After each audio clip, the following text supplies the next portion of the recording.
Bonjour à toutes et à tous, bienvenue sur l'émission Hands Up, l'émission mensuelle sur les musiques extrêmes qui dénombre autant de sous-genres de black metal qu'il y a de variants du Covid. J'ai essayé de varier mes petites intros. Quelle intro. Voilà, écoute, on teste des choses.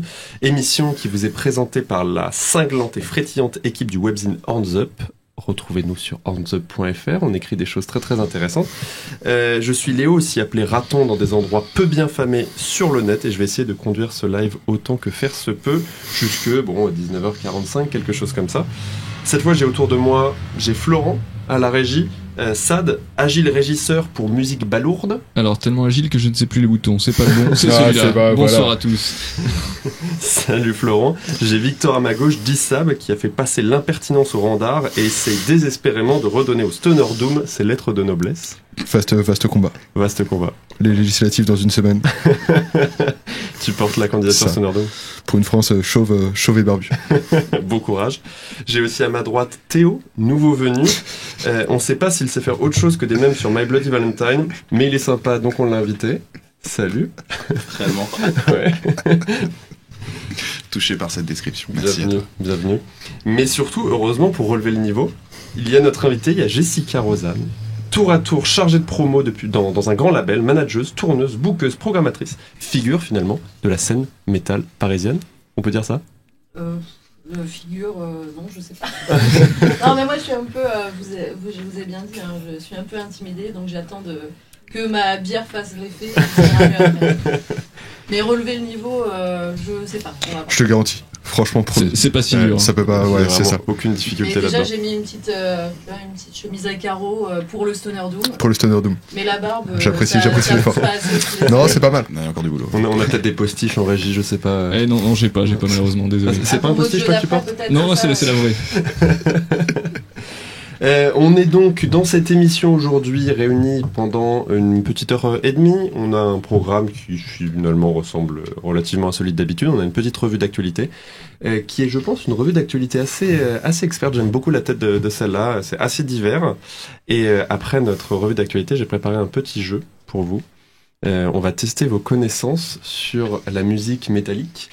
Sur les groupes et surtout sur, j'espère que Benjamin Sleep de Hands Up nous suit parce que ce sera assez axé sur les débuts des groupes. On va voir si vous avez révisé ou pas. Et ensuite on aura un petit clip, un semi en clip même je dirais, et qui sera suivi d'une petite interview. Donc restez avec nous jusque l'interview au moins, parce que c'est le moment le plus intelligent de l'émission. Avant ça, ça patine, on va dire. Intellectuellement, ça patine très fort. Donc merci à tous et à toutes d'être là. Bonjour au chat, bonjour à ceux qui nous regardent en live. Et surtout merci à Julien qui essaye de son mieux de faire pour la première fois la modération. On n'a pas nos modérateurs et modératrices habituels, donc soyez indulgents. Julien va essayer de faire de son mieux. Après, je crois que Julien il réussit tout ce qu'il entreprend.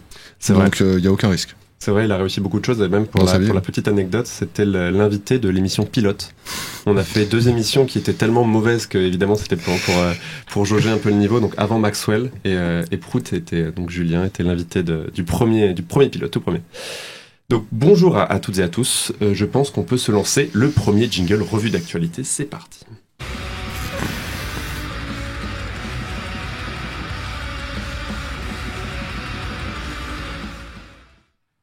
Et je vais donner la parole en premier à notre ami candidat pour les législatives du Stoner Doom. Qu'est-ce que tu nous présentes aujourd'hui ? Trop nul.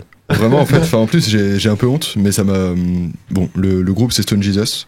Et Stone Jesus, c'est un plaisir coupable. Mais genre un vrai plaisir coupable, parce que... Pourquoi coupable ?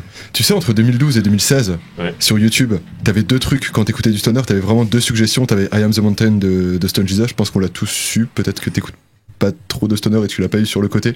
Mais tu sais, avec l'espèce d'Apache là et tout, genre horrible. Et il y avait Impress Rising de Monolord. Et il y avait que ça, tout le temps. Et je sais pas, c'est pas un groupe qui a sorti beaucoup de bonnes choses en dehors de ça, mais je sais pas. J'ai une vraie affection et une vraie tendresse pour eux. C'est super bien en live. Ils sont super gentils. Actuellement, ils ont bien le seum parce qu'ils sont ukrainiens aussi et ça se ressent sur leur communication, sur les réseaux sociaux et tout. Tu sens qu'ils vivent pas leur meilleure vie et ils sortent quand même malgré tout un truc comme White Ward et Somali Yacht Club, des groupes qui ont décidé de pas reporter leur truc malgré la situation un peu tendue et la difficulté de défendre leur truc en dehors de leur territoire, du coup, qu'ils ont du mal à quitter. Et puis je pense que ça participe aussi à garder une production culturelle dans un pays qui est en guerre, donc je pense qu'il y a aussi une volonté de... Tu sais qu'apparemment, en fait, le ministère de la Culture, il autorise certains groupes à sortir pour pour porter un peu la voix de l'Ukraine en dehors des... Que ambassadeurs, entre guillemets. Exactement, ouais. Genre Ginger, ils ont eu le droit de sortir, bon, enfin, on en pense qu'on en veut et tout, ouais. Non, mais sincèrement, ils ont eu le droit de sortir, et apparemment pour justement un peu sensibiliser le reste de l'Europe à la situation en Ukraine et tout. Et je sais pas si Stone Jesus vont avoir le droit de sortir et de défendre leur pays d'une part et leur musique de l'autre. Mais ça s'appelle Porcelain. Ça dure 8 minutes, c'est composé un peu comme d'hab, tu vois, genre tu sais, t'as un côté un peu post-rock dans l'écriture de type des boucles, des gros crescendo, des redescentes et tout. C'est bien fait. Ça casse pas 3 pattes à un canard, mais ils sont trop sympas, donc on peut se les écouter maintenant. Ouais, Stone Jesus, le morceau Porcelain, on s'écoute ça tout de suite.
Vous écoutiez le dernier single de Stone Jesus qui s'appelle Porcelain, donc qu'on vous invite à aller streamer, les soutenir, parce qu'en plus le petit single est assez chouette. Il est cool. Et à noter que le nouveau va sortir chez Season of Mist, ce qui est une belle signature pour eux, quoi. C'est pas non plus immense, qui sont pas non plus hyper gros, quoi.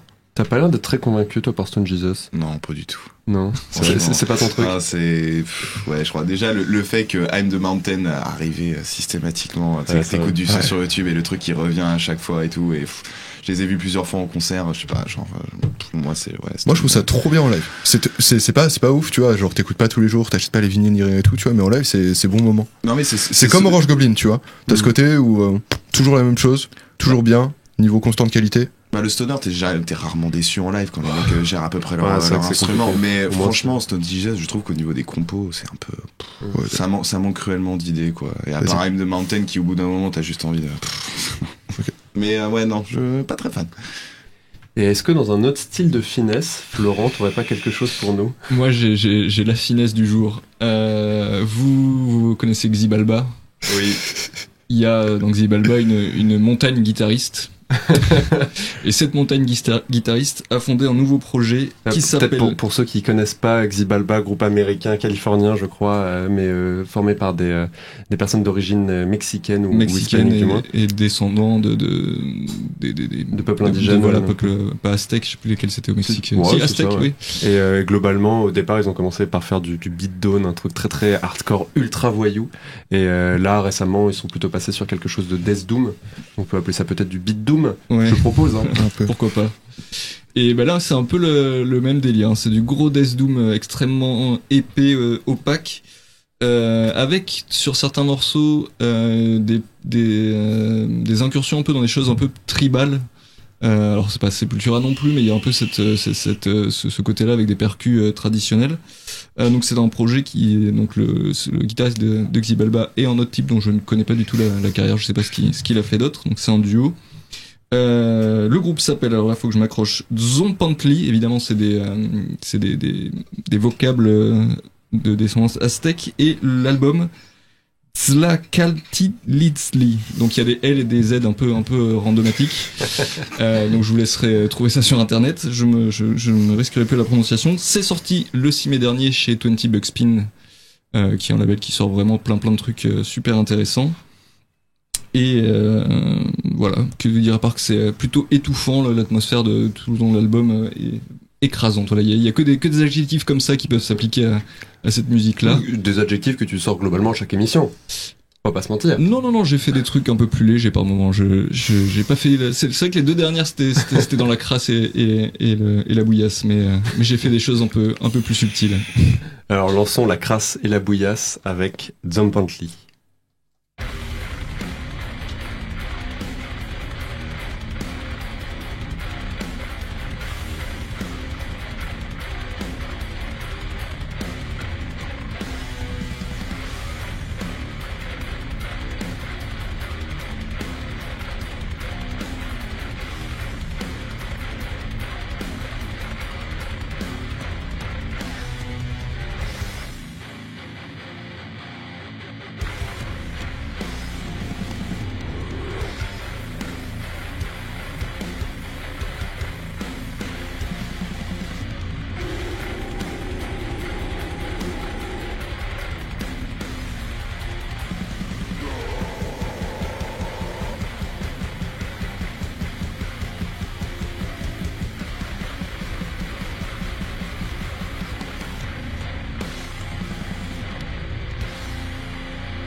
C'est vrai que c'est pas très surprenant quand tu connais le passif du monsieur et que tu regardes juste la pochette, tête de mort, petit logo en aztèque là, en petits points, en petits pixels, et puis des gros bits qui font.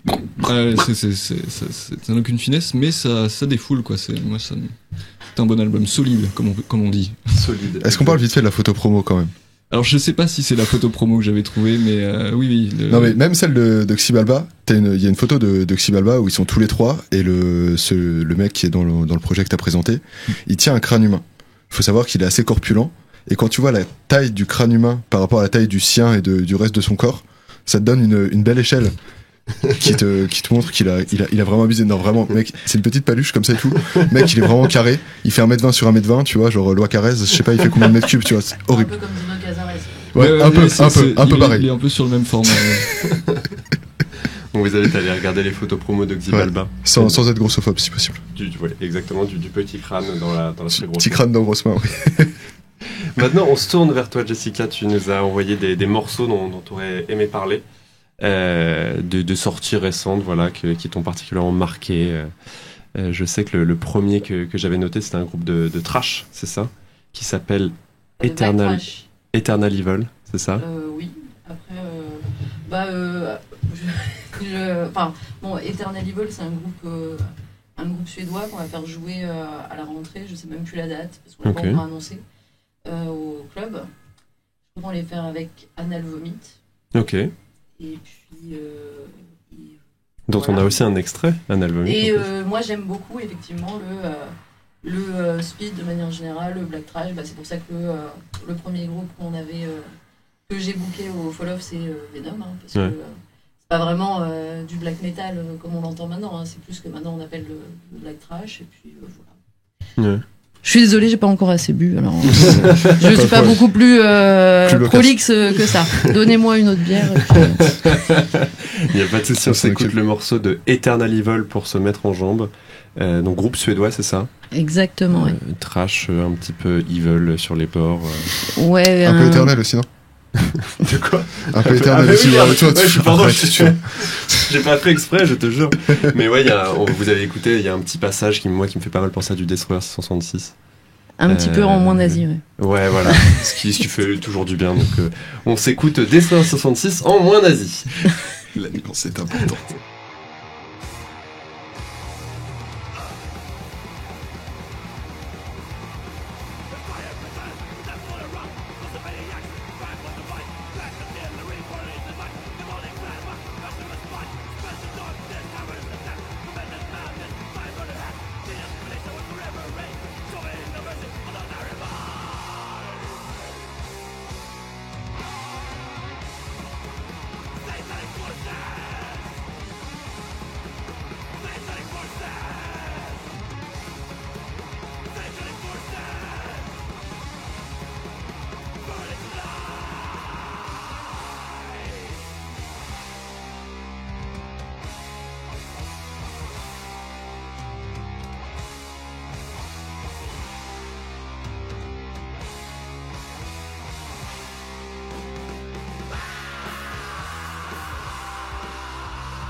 C'était Satanic Forces d'Eternal Evil.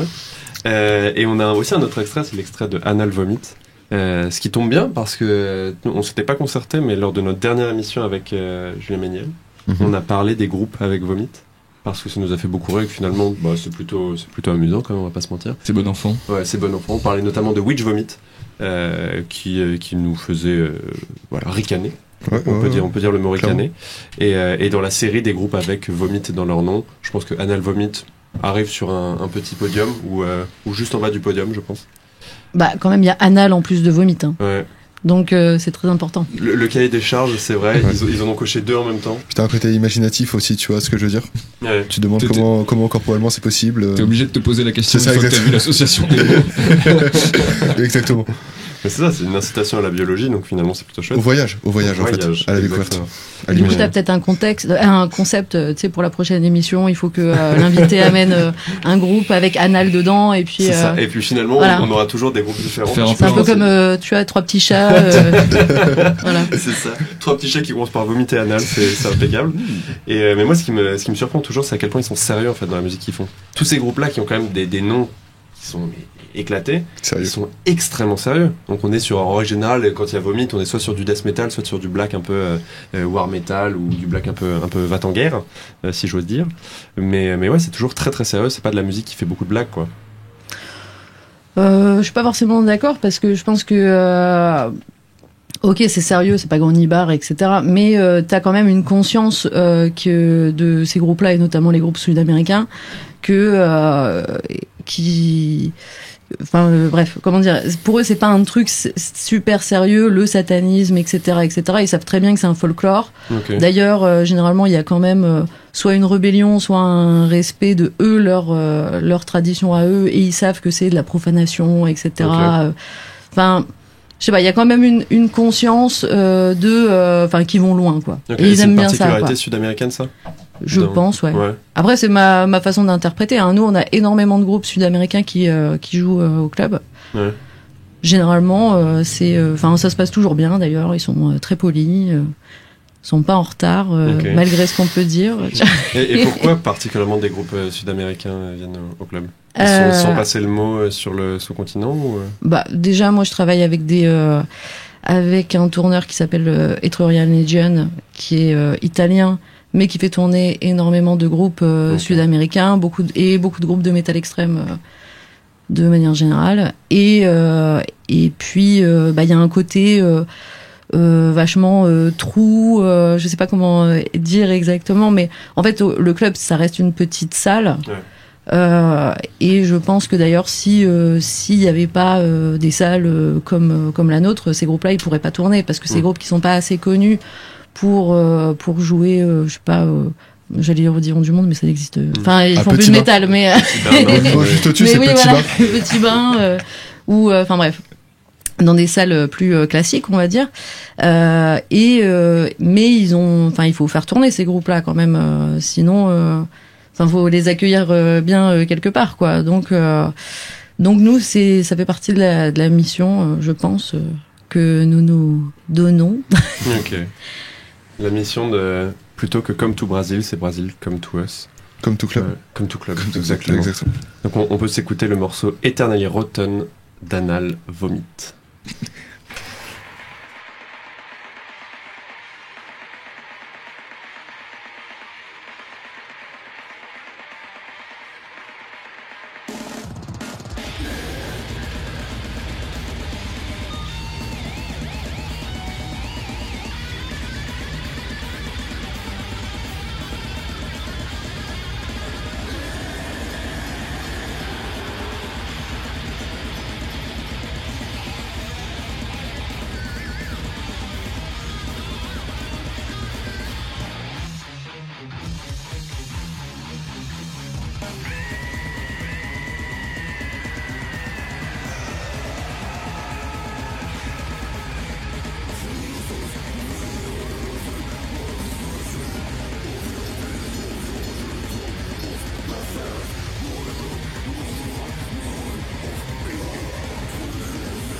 Vous écoutiez Eternally Rotten d'Anal Vomit. Finesse, tu avais un commentaire, je crois, pendant l'écoute, c'était... Ah non. Ça va vite. Voilà. Oui, ça va vite. J'ai dit ça speed. On y va, hein, pas le temps. Finalement, tu as une oreille fine. L'oreille absolue, c'est comme ça qu'on l'appelle, ouais. Ouais, c'était pour contrebalancer avec Monsieur Stoner, en fait. Ouais, non, mais il n'y a pas de problème. C'est pour ça que je t'ai mis en premier, parce que sinon je sais que tu n'aurais pas pu suivre le rythme. Écoute, pour hyperventiler, ça va être un peu chiant. Mais du coup, nous deux, on a nos extraits. Je crois qu'on va trancher un petit peu, mais c'est aussi le but, c'est que Hands Up, on aime bien avoir des choses très très diverses, et j'espère qu'on n'entend pas les bruits de la rue dans le chat. N'hésitez pas à nous dire si vous les entendez. De toute façon, on peut rien faire, c'est parfait. Voilà, donc voilà, mais n'hésitez pas à nous le dire quand même. Dans ce cas-là, Julien sortira et puis arrêter le trafic sur la rue. Ouais, c'est ça, on sait qu'il en est capable. Il est juste là, il fait le chat et aussi agent de sécurité routière. Je crois que c'était une Peugeot. Au son du moteur. Exactement. En tout cas, c'est style. Et oui, parce que Hands Up, on aime bien quand même parler de d'autres choses que parfois du métal, même si c'est ce qui nous a tous formés et ce sur quoi on a écrit au départ. On aime bien s'essayer aux scènes hardcore, aux scènes plutôt noisy, si j'ose dire, aux scènes bruitistes.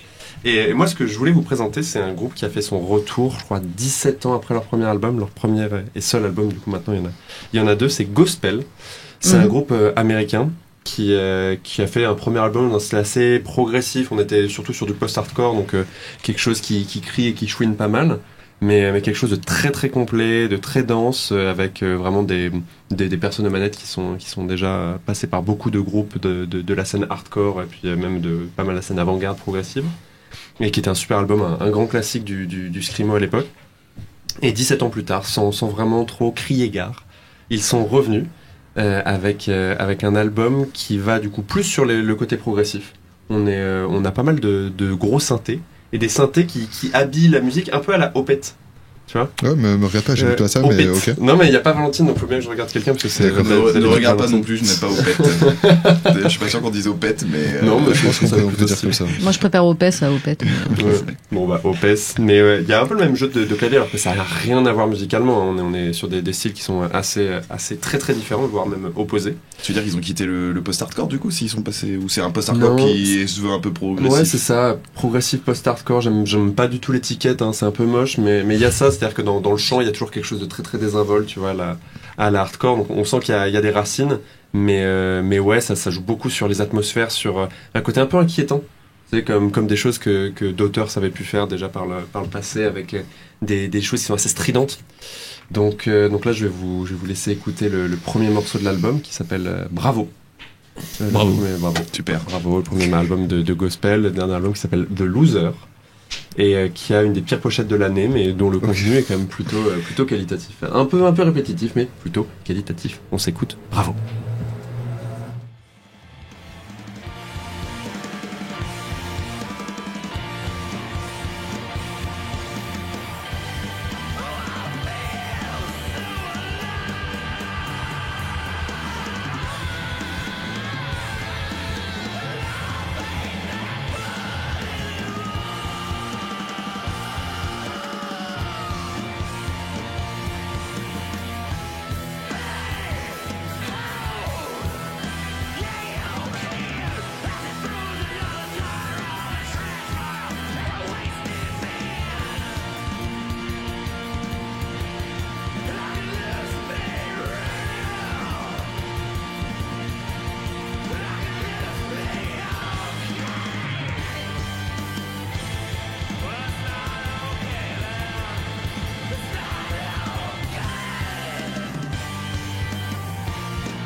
Vous écoutiez Bravo de Gospel, groupe américain de post-hardcore.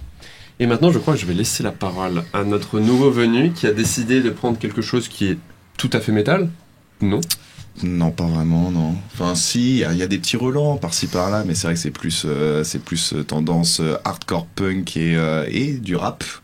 Mais je pense que c'est un groupe que, de façon, à mon avis, beaucoup de gens commencent à connaître, hein, puisqu'ils ont sorti un premier album en 2017 qui a plutôt bien marché, puis ils ont monté assez vite en popularité. Je parle bien sûr de Horror, qu'on écrit du coup HO9909, et ils ont sorti un album il n'y a pas longtemps, donc je suis pas vraiment d'actualité avec la revue de presse, puisque l'album est sorti, il y a 3 mois, le 11 mars, voilà, donc le mec est raccord, mais ça vaut quand même le détour, pour ceux qui connaissent pas, parce que du coup Horror ça mélange punk hardcore et enfin en tout cas sur le premier album ça mélangeait très bien punk hardcore et puis effectivement des relents un peu synthétiques et électroniques de Roland Barthes.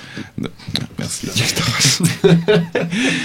Et ils ont sorti du coup leur nouvel album qui s'intitule Skin et qui a été produit bon alors je sais pas si c'est vraiment un argument dans sa faveur mais par Travis Barker de Blink-182, batteur de Blink-182, il faut le dire. Tout à fait, c'est pas la seule chose qu'il a fait, mais en tout cas il a fait le petit skin de Horror. Ouais, et il se rapproche beaucoup de la scène hardcore en ce moment, Travis. Il essaie de faire des trucs dans le rap, de faire des trucs un peu partout. Il est un peu opportuniste, le Travis, mais bon. Il pioche à tous les râteliers, effectivement. Et puis là, du coup, il a quand même donné un level up à Horror sur ce nouvel album qu'on attendait quand même depuis 2017. Ils sont un peu éloignés du punk hardcore, ce que je leur reprocherais, parce qu'ils ont vraiment essayé là cette fois-ci de synthétiser voilà un peu de punk hardcore et du rap et de la trap. Donc ça marche pas forcément sur toutes les tracks, mais c'est quand même sur toutes les tracks. Voilà, sur toutes les tracks, mais ça reste quand même pour moi une curiosité très intéressante et ça fout le feu en live et je pense qu'ils vont devenir de plus en plus gros, parce qu'ils commencent à tourner avec avec des groupes aussi très très gros. Donc voilà, c'était, je voulais ramener le petit Aurore et parce que aussi bon, je suis un petit peu à la ramasse au niveau de l'actualité, donc voilà. Non, mais très bien. Tu fais en sorte que le métal s'incline et que le rap domine. Ouais, là surtout que oui, la track est complètement hip-hop là pour le coup. Et mais ça fait dans l'album, ça fait un espèce de on va dire de moment de respiration très intéressant au milieu du punk hardcore plus traditionnel. Donc ok. Et ben on s'écoute le morceau Slow Bread. Ouais, tout à fait. De Aurore.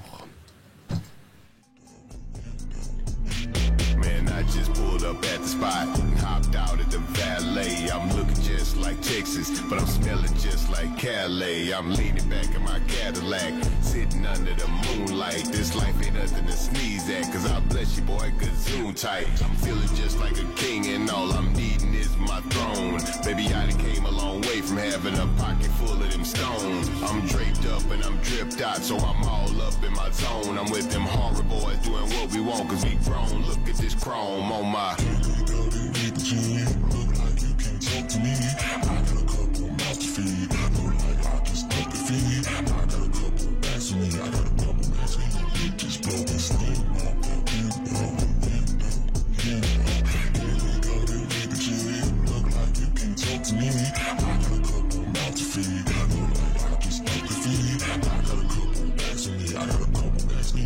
Just blowing steam out the window.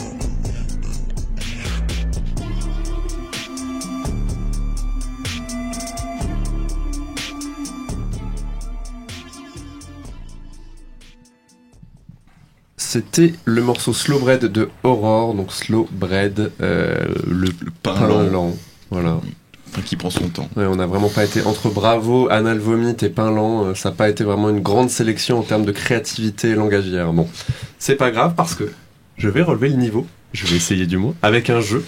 Fidèle à la coutume, j'ai un jeu encore assez fantastique, si j'ose dire moi-même, de mes propres créations.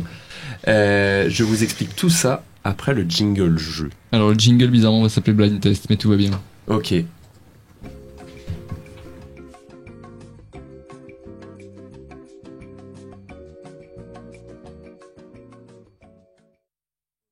Ça n'a rien d'un blind test parce que j'ai juste des choses écrites sur mon téléphone. Je vais vous demander.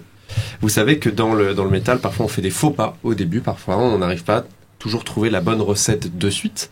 Et que certains groupes très célèbres se sont appelés d'une façon complètement différente à leur début. Je vais donc vous dire des noms de groupes qui étaient le nom de groupes très célèbres avant qu'ils prennent leur nom le plus célèbre. Par exemple, je vais vous donner un exemple. Si je vous dis Nihilist, Nihilist c'était le premier nom de... Entombed. Entombed, exactement. C'est bon, j'ai un point alors. C'était le test. Bon, c'est bon, j'arrête de jouer. C'est bon. C'est bon, ok, je fais le décompte à côté. Et j'en ai 15, on verra si on les fait tous ou pas. Théo, je sens que là déjà il y a une petite goutte de sueur qui perle. Tu te dis, oh putain, qu'est-ce que je fous là, moi? Non, ça va aller. Restons confiants. Ok, si vous ne trouvez pas directement, je vous dis les dates à laquelle le groupe utilisait, ça vous aidera peut-être. Puis ensuite je vous dirai le genre du groupe. C'est tout métal, mais je crois que j'ai même un petit peu de trucs avant le métal. Si je vous dis Mantas. Ah putain. Mantas, M-A-N-T-A-S. Je dirais... Non, je vais pas dire ça. J'aurais dit Venom, mais... Ce n'est pas Venom. Mais Mantas en Venom, mais... C'est un groupe légendérissime du métal. On est dans les groupes les plus fondateurs du style. Ils ont utilisé ce nom de 83 à 84. Je crois qu'ils étaient que 2 à l'époque. Donc le compositeur principal... C'était Mayhem ? Ce n'était pas Mayhem. Non. 83-84, Mayhem, je crois que ça s'appelait déjà Mayhem. Mais c'est un groupe qui a été le pionnier d'un genre dont le nom est Death. C'est en effet Death. Bien joué Florent. Voilà, c'était facile, un pionnier d'un genre, c'est pas dans 85, avant 85. Ouais, je te donne quand même le point parce que je suis magnanime. N'hésitez pas dans le chat à réagir aussi si vous avez la culture des premiers noms de groupe. Le deuxième que je vous soumets, c'est Scum. S-C-U-M. C'est pas Napalm du coup. Non, ça a été utilisé de 88 à 92. Scum. Donc ça a été utilisé pendant un moment. Les premières démos de ce groupe-là s'appelaient encore sous le nom de Scum. C'est encore une fois, c'est des groupes qui sont. C'est bien, on découvre plein de choses dans cette émission. 88 à 92, c'est un groupe suédois. Dissection, non. Dont on a failli mettre un clip aujourd'hui. Et puis on s'est dit quand même, on va peut-être pas se faire striker par Nuclear Blast pour cette émission. Un groupe qui a fait des très très bons albums et qui maintenant est un petit peu galvaudé parce que plaît un peu à tout le monde. Et ils ont une scénographie qui est, disons, un petit peu pompière. Avec un grand bateau viking, un grand tracas. Ok. C'est Amon Amarth, ça s'appelait Scum. Scum, c'était Amon Amarth au début. Inimaginable. Inimaginable, carrément. C'est pas le même univers, quoi. Le troisième, on change de style. Si je vous dis Polka Tulk Blues Band. C'est Black Sabbath, ça.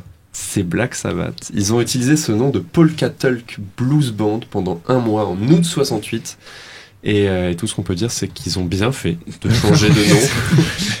Et que Black Sabbath, a priori, ça fonctionne un peu mieux. Mais juste après Polka Tulk Blues Band, je crois qu'il s'appelait Earth. Ouais, il y a eu Earth et il y a eu Black Sabbath après. Et voilà. Donc finalement, ils sont rentrés peut-être dans la légende pour leur riff, mais aussi pour un nom qui n'était pas éclaté. Donc bravo Victor. En même temps, si tu n'avais pas trouvé Black Sabbath, toi qui étais un adorateur du groupe, ça aurait été un petit peu dommage. Si je vous dis...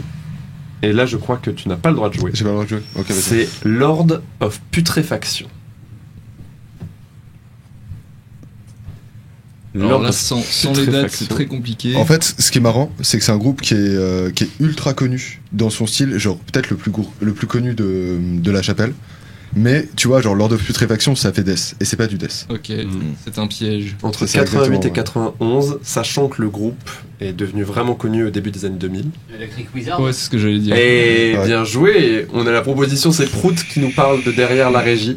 Et c'est en effet Electric Wizard. J'ai arrivé à cette conclusion là quand on dit explosion dans les années 2000. Ouais, c'est ça. Donc c'était à l'époque où ils faisaient encore. Bon, c'était un Doom qui était un petit peu death quand même. Ouais, un peu Paradise Lost et tout dans le début, mais. Mais voilà, qui est peut-être un de ceux qui, sous ce nom-là, a fait le plus de. Enfin, qui aujourd'hui est encore trouvable. Ça s'achète évidemment à prix d'or. Mais alors que les autres, c'est assez anecdotique à part Nihilist. Bravo. Alors là, c'est plus compliqué. Alors pourtant que c'est pourtant le groupe le plus connu de la sélection. Si je vous dis Nankerfelge. Nankerfelge, ça s'écrit Nanker, Nanker, et Felge, Phelge. Nankerfelge, grand groupe de rock. Ah, de rock ? De rock, pas de métal. Okay. Ils ont utilisé ce nom entre 63 et 65. Je sais pas, genre les Rolling Stones. C'est les Rolling Stones, en effet. Juste parce que c'est le plus connu, tu vois. Ouais, mais bien joué, parce que... Et les Beatles, c'était un petit peu avant. Les quoi, ça C'est qui ça? Et pareil, on le remercie d'avoir changé de nom. Parce que bon, Nankerfelge, personne n'aurait su l'écrire, ça aurait été un petit peu embêtant. On change de style aussi, si je vous dis Warsaw. Warsaw comme la Joy Division. Joy Division, bravo. Ah là on voit que tu sors du bois quand même. Dès qu'on parle plus de métal ou de rock, hop là, ça. Merci, hop, bonjour. Le rock indé. Les vinyles chers. Bon, ça va, c'est un classique, ça, celui-là, tout le monde l'avait. 76-77, et je crois qu'il y a même un CD qui est encore sous le nom de Warsaw, donc d'où la postérité. Très très grand groupe aussi, tête d'affiche de festival, je vous dis Fallen Angels. Nom utilisé uniquement en 83, quand le leader du groupe s'est fait virer d'un autre groupe. Megadeth. Bien joué, Florent. Fallen Angels, je suis quasiment sûr qu'il y a 4 groupes de black metal mélodique qui s'appellent Fallen Angels.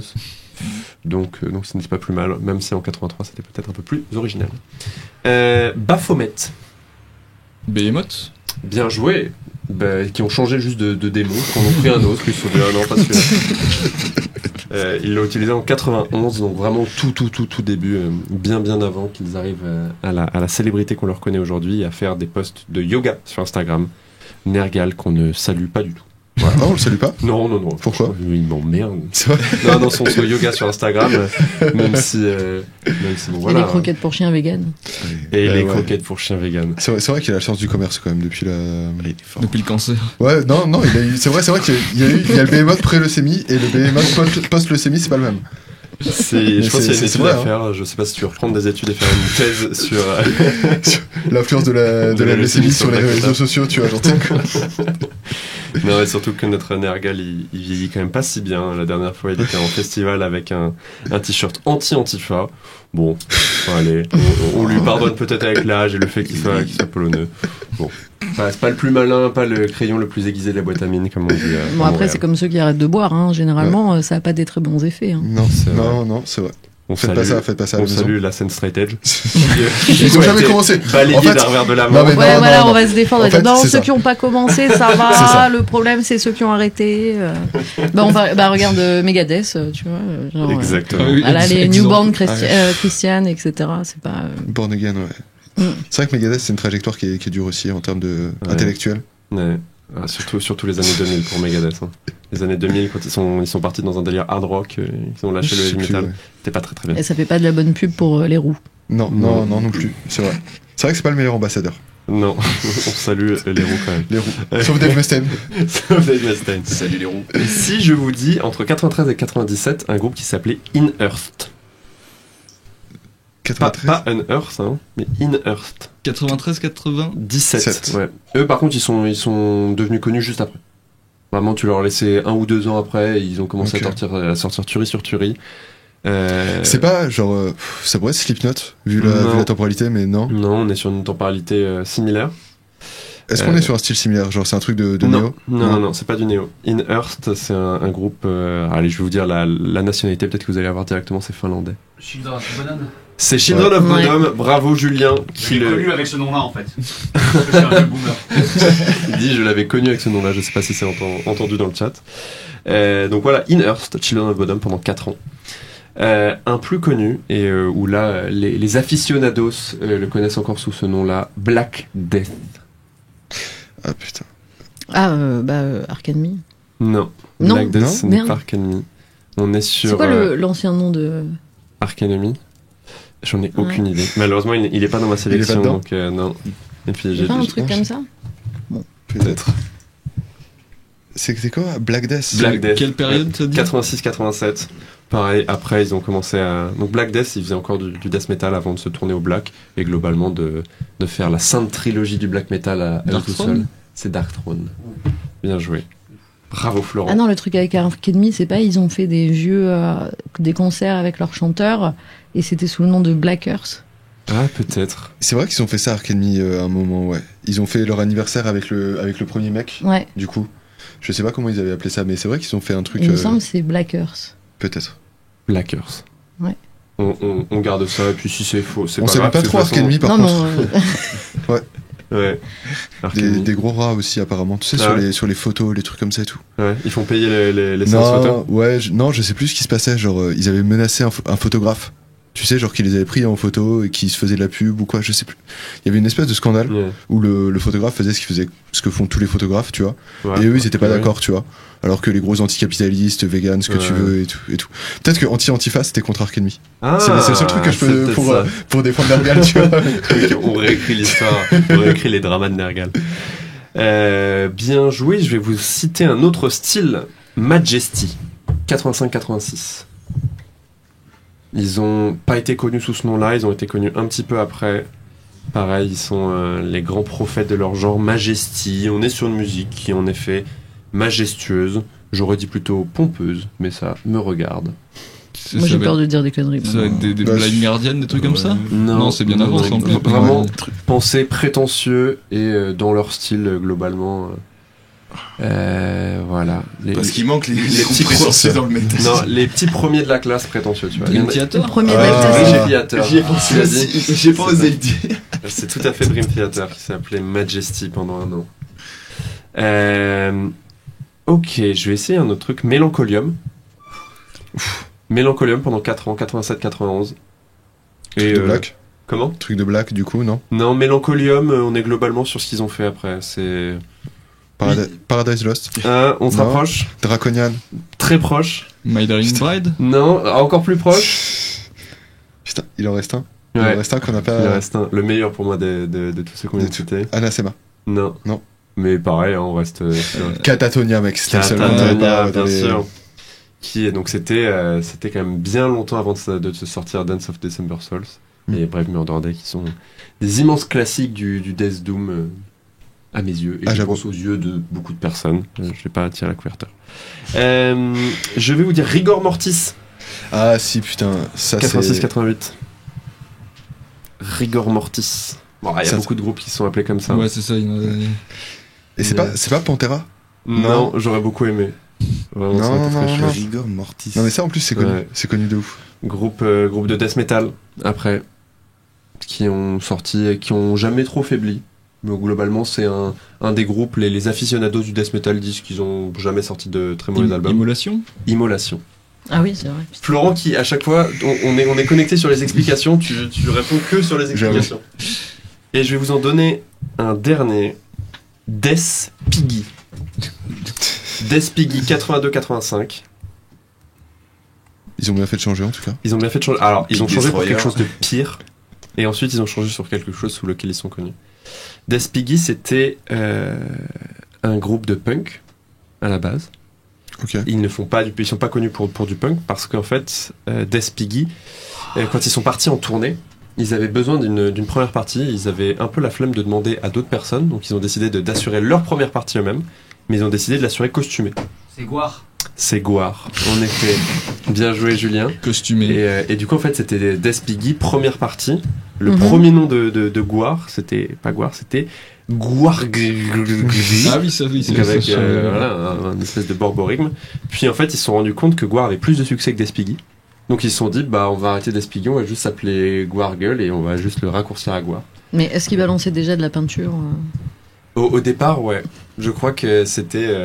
Ils ont commencé comme ça. Le but, c'était vraiment de faire un truc très théâtral. Ouais. Et Death Piggy devait pas être si enthousiasmant que ça. Donc du coup, ils ont juste arrêté. Ils ont fait du heavy metal. Les costumes de cochon, c'était un peu lourd, peut-être. C'est ça. Après, ceux qu'ils ont portés par la suite ont pas l'air beaucoup plus légers. Hein. C'est ça, ouais. Avec leur espèce de phallus en érection. Moi, j'aime le truc à croûte. Moi, je trouve ça grandiose, Gwar. Non, c'est ultra cool. Ouais. Ouais. Ça continue d'ailleurs ou pas? Parce qu'il y a un mec qui est mort d'overdose, il me semble, le leader, ouais. Le chanteur Oderus, je sais plus quoi là. Ils ont tous des noms de personnages en plus un peu à la qui Lordi. effectivement est mort d'une overdose. Après il y a une nana qui l'a remplacé, mais je crois qu'elle est pas restée très longtemps. Son pseudo c'était Vulvatron. J'étais ultra fan. Elle est pas restée très longtemps. Mais maintenant je sais pas, je crois que c'est à nouveau un mec, mais j'ai pas trop suivi ces dernières années comment ça se passait. Mais on salue quand même Vulvatron. On espère que Vulvatron va bien, ouais. Où qu'elle soit et quoi qu'elle fasse. C'était tout pour le petit jeu. Je crois que c'est Florent qui a gagné, mais ensuite c'est Victor. Et Julien, je ne t'ai pas compté un point, je crois que tu as égalité avec Victor, malgré le fait qu'on ne t'entende pas derrière la régie. Ensuite c'est Jess et Théo. En dernier, la lanterne rouge. J'avais Catatonia. J'étais pas assez rapide. Non mais moi j'avais dit j'ai le premier et puis après j'arrête. C'est ça. Au moins, c'était très prometteur. C'était annoncé. Voilà. C'était plus important. Et ce qu'on vous propose maintenant, c'est de se passer un petit clip pendant que nous on fait une légère pause. On a un clip qui est assez chouette, qui est plus court que d'habitude, donc on va devoir être rapide sur notre pause. On a choisi Mantar, c'est Victor qui a choisi Mantar, le groupe de sludge allemand. Ouais. Groupe allemand. Groupe allemand, ouais. On peut juste dire que c'est des Allemands parce qu'ils font que ça, d'être allemands. C'est ça. Ils boivent des bières. Ouais. Ils jouent à deux. C'est le nouveau titre qui vient de sortir. Ouais, c'est ça, ouais. Chez Metal Blade. Et Mantar, je trouve qu'en toute sincérité, c'est un groupe qui est un peu triste parce qu'ils sont arrivés, tu sais, genre ils ont pété mais ultra rapidement. Et ils sont là sur une espèce de plateau, genre les 1000 vaches. Tu vois ce que je veux dire? C'est-à-dire que tu sens que ils ont vraiment tout donné. Et que ça va un peu décliner tout alors que ça reste d'une qualité genre constante, comme les Mercedes que tu contribues à vendre, Théo. Non mais je te rejoins sur ton avis, genre leur Grunge Town Hooligan là qu'ils ont sorti. Ça après c'était un truc de reprise, mais genre mec t'as sorti 3 albums, tu fais un truc de reprise. Mais t'es pas bien, tu vois, en termes de plan de carrière. Le nouveau titre laisse penser qu'ils veulent aller un peu dans cette direction-là, et moi je suis complètement Yankee. Franchement, là pour le coup, le petit grunge rajouté effectivement à leur son, qui est déjà quand même. Enfin, il a une voix, c'est exceptionnel. Il a une voix assez exceptionnelle. Sur le refrain, je trouve que c'est extrêmement fédérateur, c'est très très bien chanté, une grosse maîtrise du passage entre saturé et clair. Donc on va se lancer ça. C'est le morceau Engemlo, So the Rats Can Get Them. Exactement. Et on se retrouve tout de suite après le clip. Ne partez pas, on aura une brillante interview. À tout de suite.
Vous êtes de retour sur l'émission Hands Up et on s'écoutait Mentar, Hang 'em low so the rats can get 'em.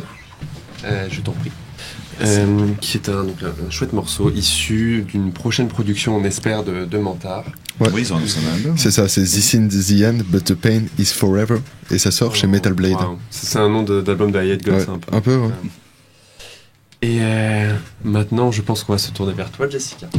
Ouais. Pourquoi pour parler de Mentar on peut parler de Mentar, mais on en fait vite le tour, je pense. Alors moi, je me souviens d'avoir vu Mentar au Download. C'est vrai. Que faisais-je au Download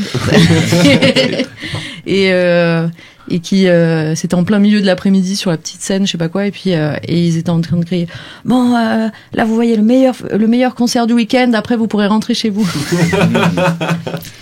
Alors, c'était pas complètement faux, hein, mais ouais, bah ouais. Ils sont venus en 2019 aussi au Hellfest, le lendemain de l'annulation de Manowar. Ils sont arrivés en mode ouais, on est Manowar, désolé, on est vraiment à la bourre et tout. Ils tiennent bien leur scène en vrai. C'est des mules en live, hein, pour les mecs qui sont que deux sur scène, franchement. Des mules, ça veut dire des gens qui gèrent bien, c'est ça? Non, c'est fort. J'ai pas ton argot, moi, je suis un peu déconnecté du langage de la rue. T'es pas Yankee. Je suis pas Yankee des mules, désolé.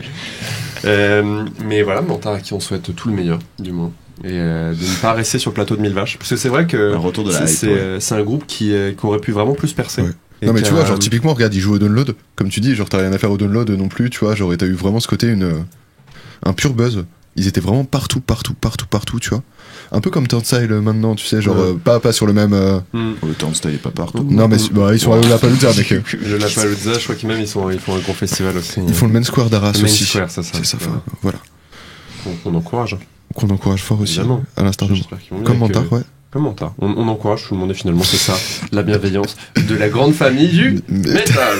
Merci. Est-ce qu'on peut faire les cornes, non? Tu peux pas faire les cornes. Attendez, pourquoi on s'appelle Hands Up, hein. Et que notre logo, si vous regardez bien, le logo reprend un petit peu la forme de cornes levées. Finalement, c'est ça. C'est ça le folklore. C'est un bon webzine de rock metal. C'est ça, c'est exactement ça. Du rock metal. Au départ, on avait mis métal. Je crois qu'on a toujours regardé métal et dérivés. Extrême métal et dérivé, je crois, un truc comme ça. Hardcore et dérivé. Parce que on s'est rendu compte qu'on voulait s'ouvrir à d'autres choses. Et qu'on sortait aussi des grands dossiers que personne n'a réussi à lire en entier sur des groupes de noise. On salue Hugo et Tralleux qui ont sorti un exceptionnel, mais vraiment pour le coup, article sur Dominique Fernand. Ouais. Donc en techno. Mais techno pour métalleux, quoi. Techno pour métalleux, tout à fait. C'est, je crois, on va peut-être passer à l'interview. Jessica. Petit jingle. Petit jingle.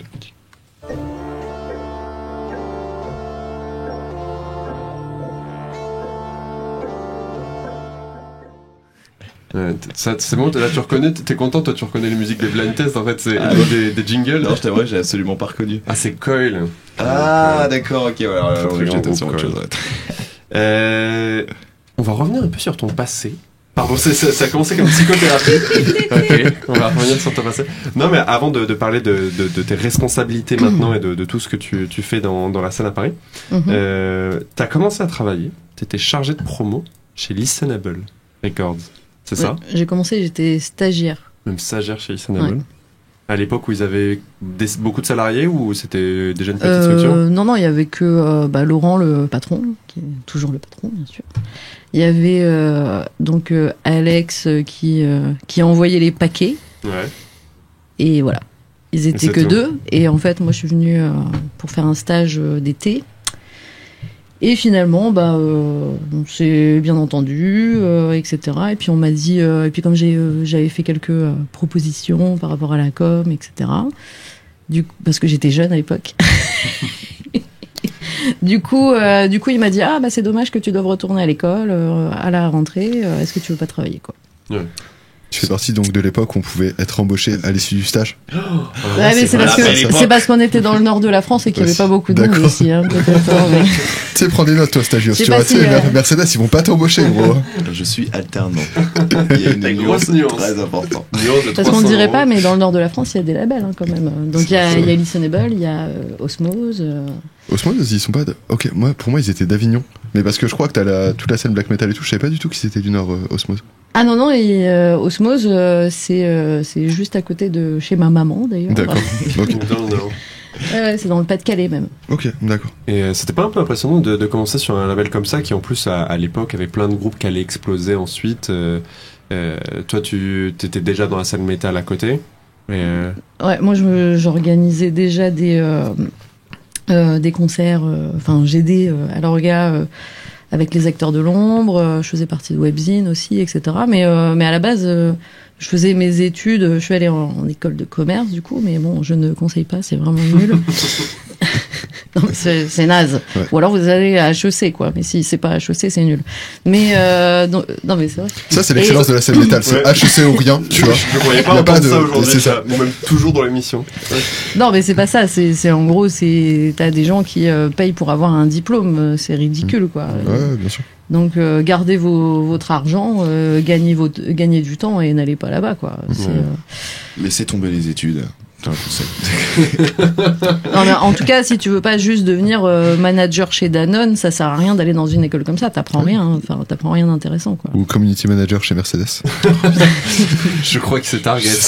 Je crois qu'il a trouvé une cible, Victor. Sinon, il y a une obsession. Mais ouais, moi ce qui me surprend toujours, c'est que c'était quand même des labels qui sont assez légendaires dans la scène, qui ont sorti un nombre d'albums cultes. Et en fait, ils étaient que 2 à être salariés. Puis 3 du coup avec toi, c'est ça? Exactement, ouais. Et maintenant ils sont un peu plus, je crois, mais je sais pas exactement. Enfin, je connais bien Stéphie qui m'a remplacée et que j'aime très fort et qui je fais des bisous. Mais ouais, voilà, tu vois, il y a une bonne ambiance finalement. Il y a eu un passage de relais. Et du coup, t'étais chargée de promo, c'est ça?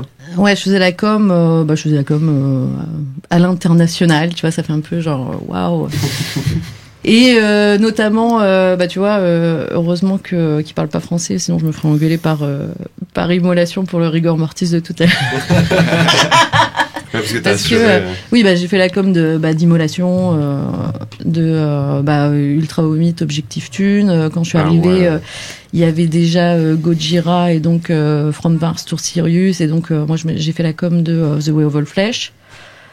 Tout à l'heure on parlait de la clonosphère du coup et de Acrid, et donc Amoeba de Acrid qui est sorti à ce moment-là, et on a fait une journée promo sur Paris au Black Dog d'ailleurs. Yes. Et c'est comme ça qu'on s'est bien entendu, etc., et qu'ils m'ont proposé de m'occuper d'eux. Ouais. Et donc j'avais 20 ans, quoi, un truc comme ça. Ok. Une success story finalement. Voilà, c'est ce qu'on peut dire. Un beau début de saison. Est-ce qu'il y a des albums sur lesquels t'as commencé à bosser sur la promo, donc avant leur sortie, et où rien n'était prévu pour que ça fonctionne, pour que ça fasse un tube, et qui finalement ont eu un énorme succès, et qui aujourd'hui sont considérés comme des monuments de la scène métal?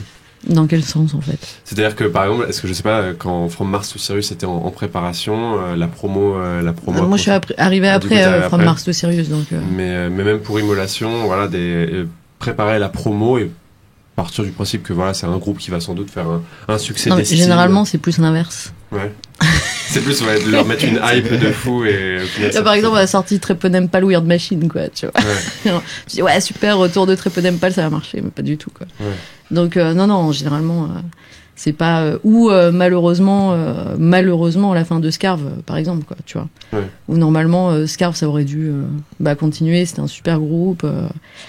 Et puis... Et d'ailleurs, RIP Guillaume Mido. Ou donc voilà, qui était quelqu'un de génial. Mais oui, Scarve, c'est vraiment un itinéraire très triste, même si maintenant ils font tous des choses et puis que c'est génial. Enfin, malheureusement, c'est plus Patrick et Loïc dont on n'entend plus trop parler, quoi. Mais après, sinon, Pierrick, il a fait sa vie avec Phasm, ou maintenant avec Scald. Donc, oui, c'est vrai. Ah, Scald, le groupe Viking. Le Verdona de chez nous. C'est le Verdona de chez nous. Ah, ça marche bien en plus. Hein. De quoi? Ouais. Oui, il y a un public. Hein. C'est clair. Il y a quand même, on a, je trouve en France un groupe, un énorme public pipeau dracard, comment on les appelle. En fait, mais après il y a le bon pipeau dracard et le mauvais, quoi. Non, mais c'est vrai. Comment on différencie le bon pipeau dracard du mauvais pipeau dracard? Non, surtout on a une scène, et ça tu le vois au Hellfest qui déjà aura lieu dans une semaine, mais quand c'est français, les gens sont hyper attachés à, tu vois, genre à des groupes français. Je crois qu'ils ont une journée dédiée là pour non, c'était en 2019, la journée SACEM, là, ouais, l'enfer. Mais tu sais, par exemple, tu vas voir, genre, mec, au Hellfest en 2017, genre, il y avait plus de monde devant Regarde les hommes tombés que devant Empereur, tu vois. Et c'est vraiment ce truc de, tu sais, c'est français et tout, on va y aller, on soutient le truc et tout.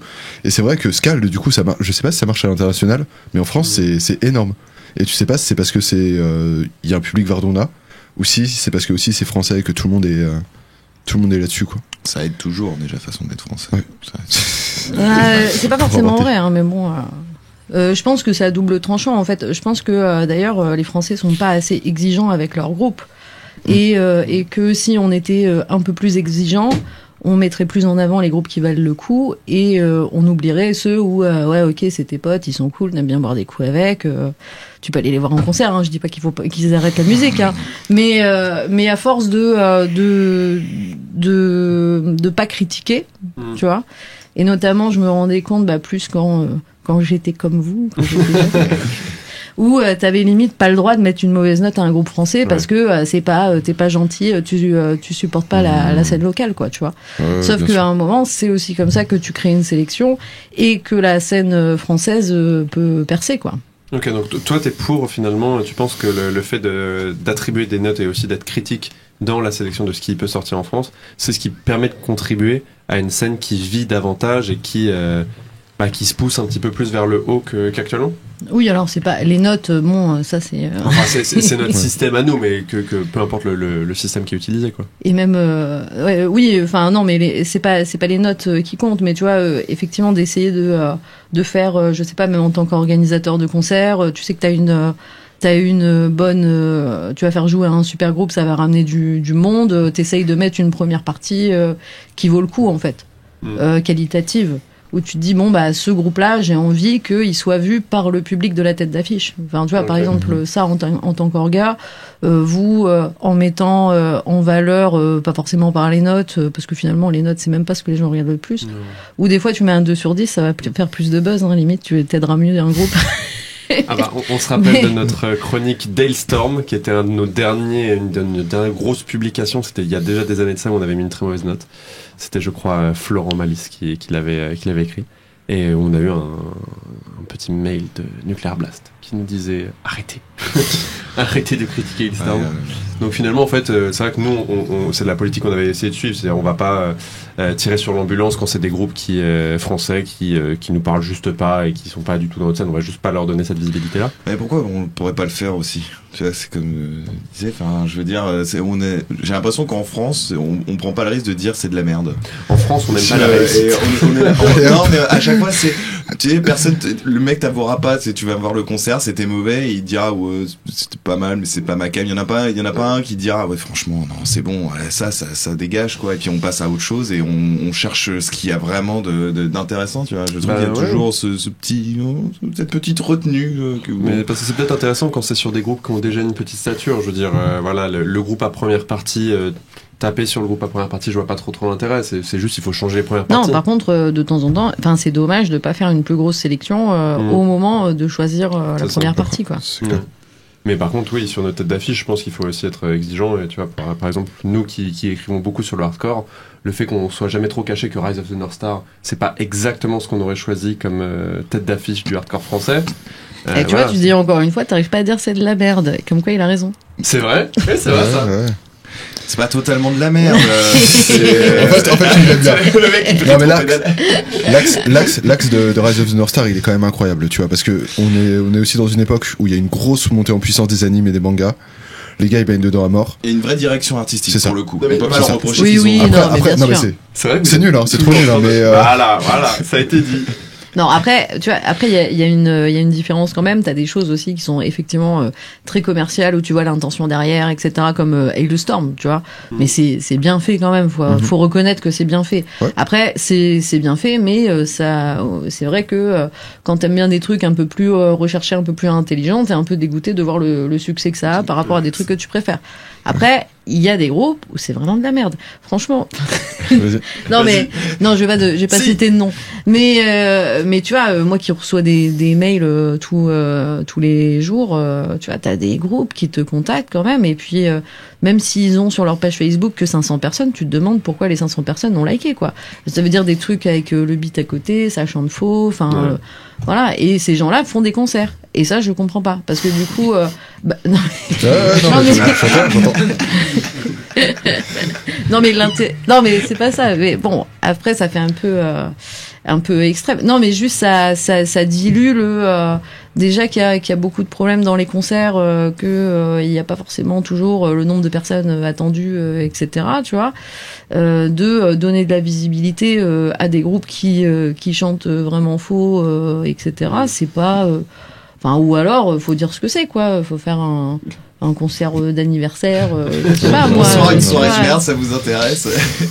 Après, d'accord, faut donner, tu vois, et tout est, tu vois, peut-être ça paraît un peu extrême ce que je dis, mais et puis c'est bien aussi que tu puisses avoir des concerts sans prétention, etc. Mais ce qui est dommage, c'est quand t'as des concerts, comme je disais, avec des têtes d'affiche, où il pourrait y avoir une visibilité pour des groupes intéressants et que c'est l'organisateur qui fait jouer son copain, quoi, parce que c'est son pote et que sinon son pote il va se vexer. Enfin, c'est plus ça dont je parlais. Mais... On peut se rappeler d'un concert de Maiden je sais plus, c'était pour The Final Frontier ou un truc comme ça. La première partie, c'était le fils de Bruce Dickinson qui faisait du metalcore. Mais genre vraiment du mauvais metalcore, tu vois. Genre, tu vois, Bullet for My Valentine, mais de Ligue 2. Ouh là là là là. Et genre, bon, bah, enfin, tu vois, t'as Iron Maiden, tu peux quand même faire un truc un peu beau, un peu propre, tu touches 20 000 personnes, enfin, c'est bien, tu vois. Tu sais, tu ramènes pas ton gamin quand ton gamin, Ouais, c'est pas juste voilà, pire. Ou Lorraine Harris, pareil, la fille de c'est vrai. Harris aussi. Ouais. C'est vrai qu'il y a eu des trucs comme ça. Maiden, ils sont très très famille, manifestement. Ouais, c'est le népotisme. Mais leurs parents, enfin leurs fils sont moins doués qu'eux, donc dommage pour tout le monde. Quoi. Ouais. Ah non, mais t'as surtout, et tu vois, les gros concerts, enfin, je sais pas, tu vois. De grands pouvoirs, non, je responsabilité. Mais des fois, t'es là, tu vois les premières parties, même sur les énormes trucs, genre le Stade de France, Bercy, etc. Tu dis, mais je comprends pas, quoi, tu vois, parce que tu pourrais mettre en avant un groupe français qui vaut vraiment le coup, etc. Et puis non, bah c'est toujours quand même. Tu as du copinage, quoi. Ouais. Mais j'ai l'impression aussi c'est parce qu'il y a beaucoup de failles et qu'il y a pas tant de groupes que ça sur certaines dates et que bah là je vais prendre l'exemple du hardcore parce que nous c'est une scène qu'on suit davantage, mais quand un gros groupe vient en Europe, bah, évidemment on sait que la première partie, quand ça va être une première partie française, ça va être Worst Out, Sorcerer ou Cavalry. Et là en l'occurrence on a de la chance parce que c'est trois bons groupes, mais il y a aussi un truc où il n'y a pas forcément d'autres choses. Et que des fois on prend la première partie qui est évidente. Après là tu parles d'une micro-scène de concert au Chinois de Montreuil, tu vois ce que je veux dire. Enfin c'est vrai, c'est des. Ou au club. Non mais c'est vrai, ou au club bien sûr, tu vois. Mais c'est vrai que c'est pas le même problème que tu joues devant 500 personnes, devant 1000, 2000, 20 000. Oui, parce que là quand je parlais même pas spécialement des concerts du club, même si tu vois il y a quand même. Je sais pas moi, tu vois, notamment l'été où on a des plus gros groupes, etc., où là tu peux plus te faire plaisir. Mais on a fait plusieurs fois Incantation, etc. Enfin bref. Incantation au club ? Ouais. Oui, on l'a fait 3 fois déjà. Ah ouais. Et peut-être plus, on verra. Mais je tease. Exclu. Voilà. TBC. mais ouais, quand t'as un truc comme ça, tu vois, t'as un peu plus de responsabilité dans ton choix de première partie, on va dire. Ouais. Ah du coup c'est vrai que le côté booking en fait va de pair avec le côté programme en fait, et programme même promo. C'est-à-dire que tu fais pas qu'un groupe parce que il est dispo et parce qu'il coûte pas cher ou quoi que ce soit, mais aussi parce que t'as la possibilité de donner pas mal de visibilité à quelque chose. Des fois, t'as pas le choix. Enfin, notamment sur du petit concert. Après, quand t'as justement, quand t'as un festival, t'as beaucoup plus de responsabilités, quoi. Et t'as quand même énormément de festivals qui se prennent pas la tête dans le choix des groupes français qui font jouer. Il est très très loin, Théo. Il garde tous les festivals qu'il a fait, tous ces groupes de merde. Non mais ouais, c'est vrai qu'il n'y a pas beaucoup de festivals qui ou des têtes d'affiche. Ou alors faut qu'ils aient une énorme enveloppe, tu vois le Hellfest, on dira ce qu'on en veut, ils prennent quand même des petits groupes, des petites bizarreries, ils essayent de faire des trucs, mais parce que tu sais que derrière l'enveloppe ils peuvent se le permettre, mais sinon après c'est vrai que pour les festivals français en général, ça tourne toujours autour des mêmes groupes, c'est du vu, revu et c'est vrai qu'on pourrait dessiner une affiche de fest français parfois. Certains fests périphériques de zones qui attirent pas forcément de grand monde, on peut vraiment citer Moi j'en vois 4 et ils sont gros. Le gros 4, tu vois. Ah non, ça on avait dit qu'on n'en parlerait jamais. Mais si, il faut en parler parce que c'est un problème, putain. Voilà, pour moi 4 groupes qui volent la vedette d'énormément de groupes de qualité, on les a là. On est pas mal là. Bah, tu vois, nous, donc au Fall Off, la première année, c'était un choix, je sais pas, de faire jouer par exemple Agressor et Merciless. Ouais. Voilà. On t'aurait pu faire jouer Mysteria, quoi, et tu serais rentré dans tes frais. Non, mais parce que c'est des groupes de la même époque, voilà, mais qui d'ailleurs jouent pas mal quand même, mais on les voit plus dans des festivals de troisième zone du coup, troisième zone en termes de grosseur, tu vois, on les voit pas dans les festivals intermédiaires. Les festivals dont vous parlez depuis tout à l'heure là, ceux avec des subventions. Mais et du coup c'est dommage. Et puis moi je préfère mettre Agressor que de mettre un groupe qui a déjà énormément de possibilités de tourner. Et heureusement qu'il y a encore des gens comme toi. Non, il y en a plus. Regarde, je regarde. Il y a plus de Fall Off. Enfin non, il y a pas. En tout cas, il y a pas moi. Mais si, bien sûr qu'il y a des gens comme ça.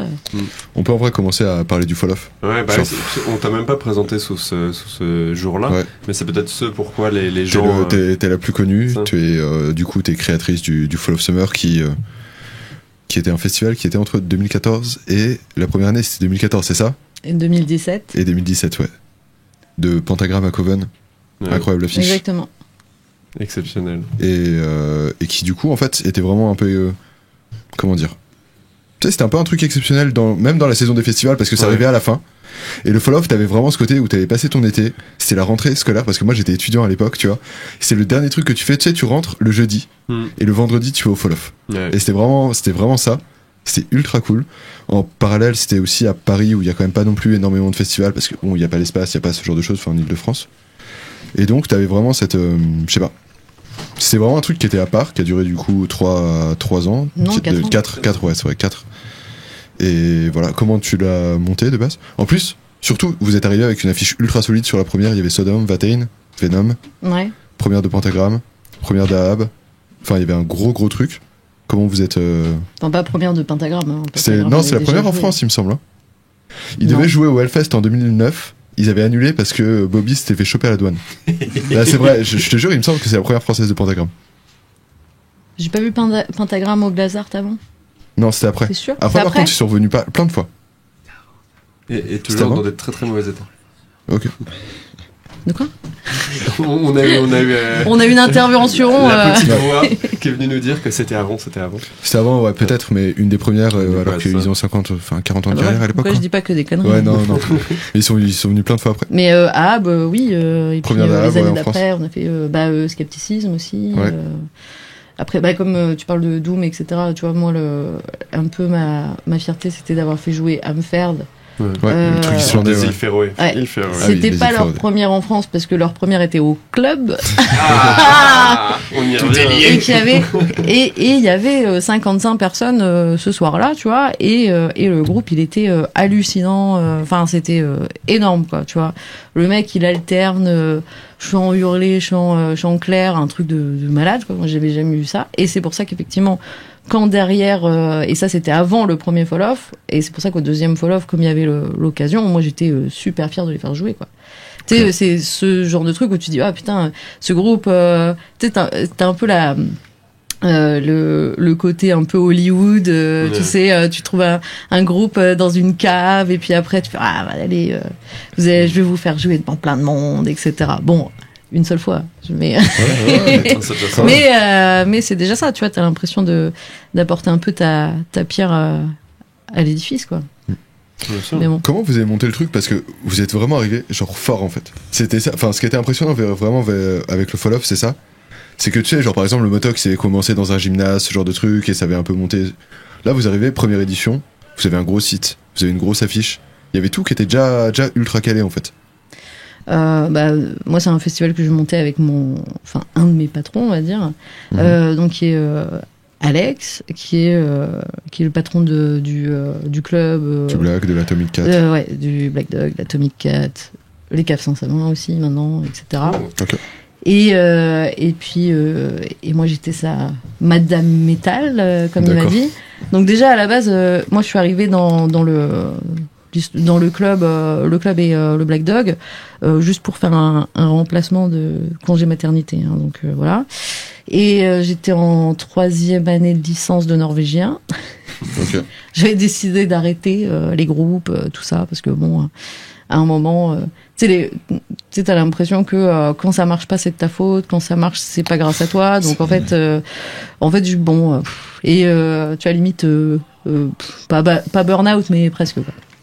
Et du coup, j'avais décidé de bosser dans les relations, échange culturel international avec la Norvège, trucs comme ça. Politique culturelle internationale et tout. Ouais, voilà, je me destinais plus à un truc comme ça.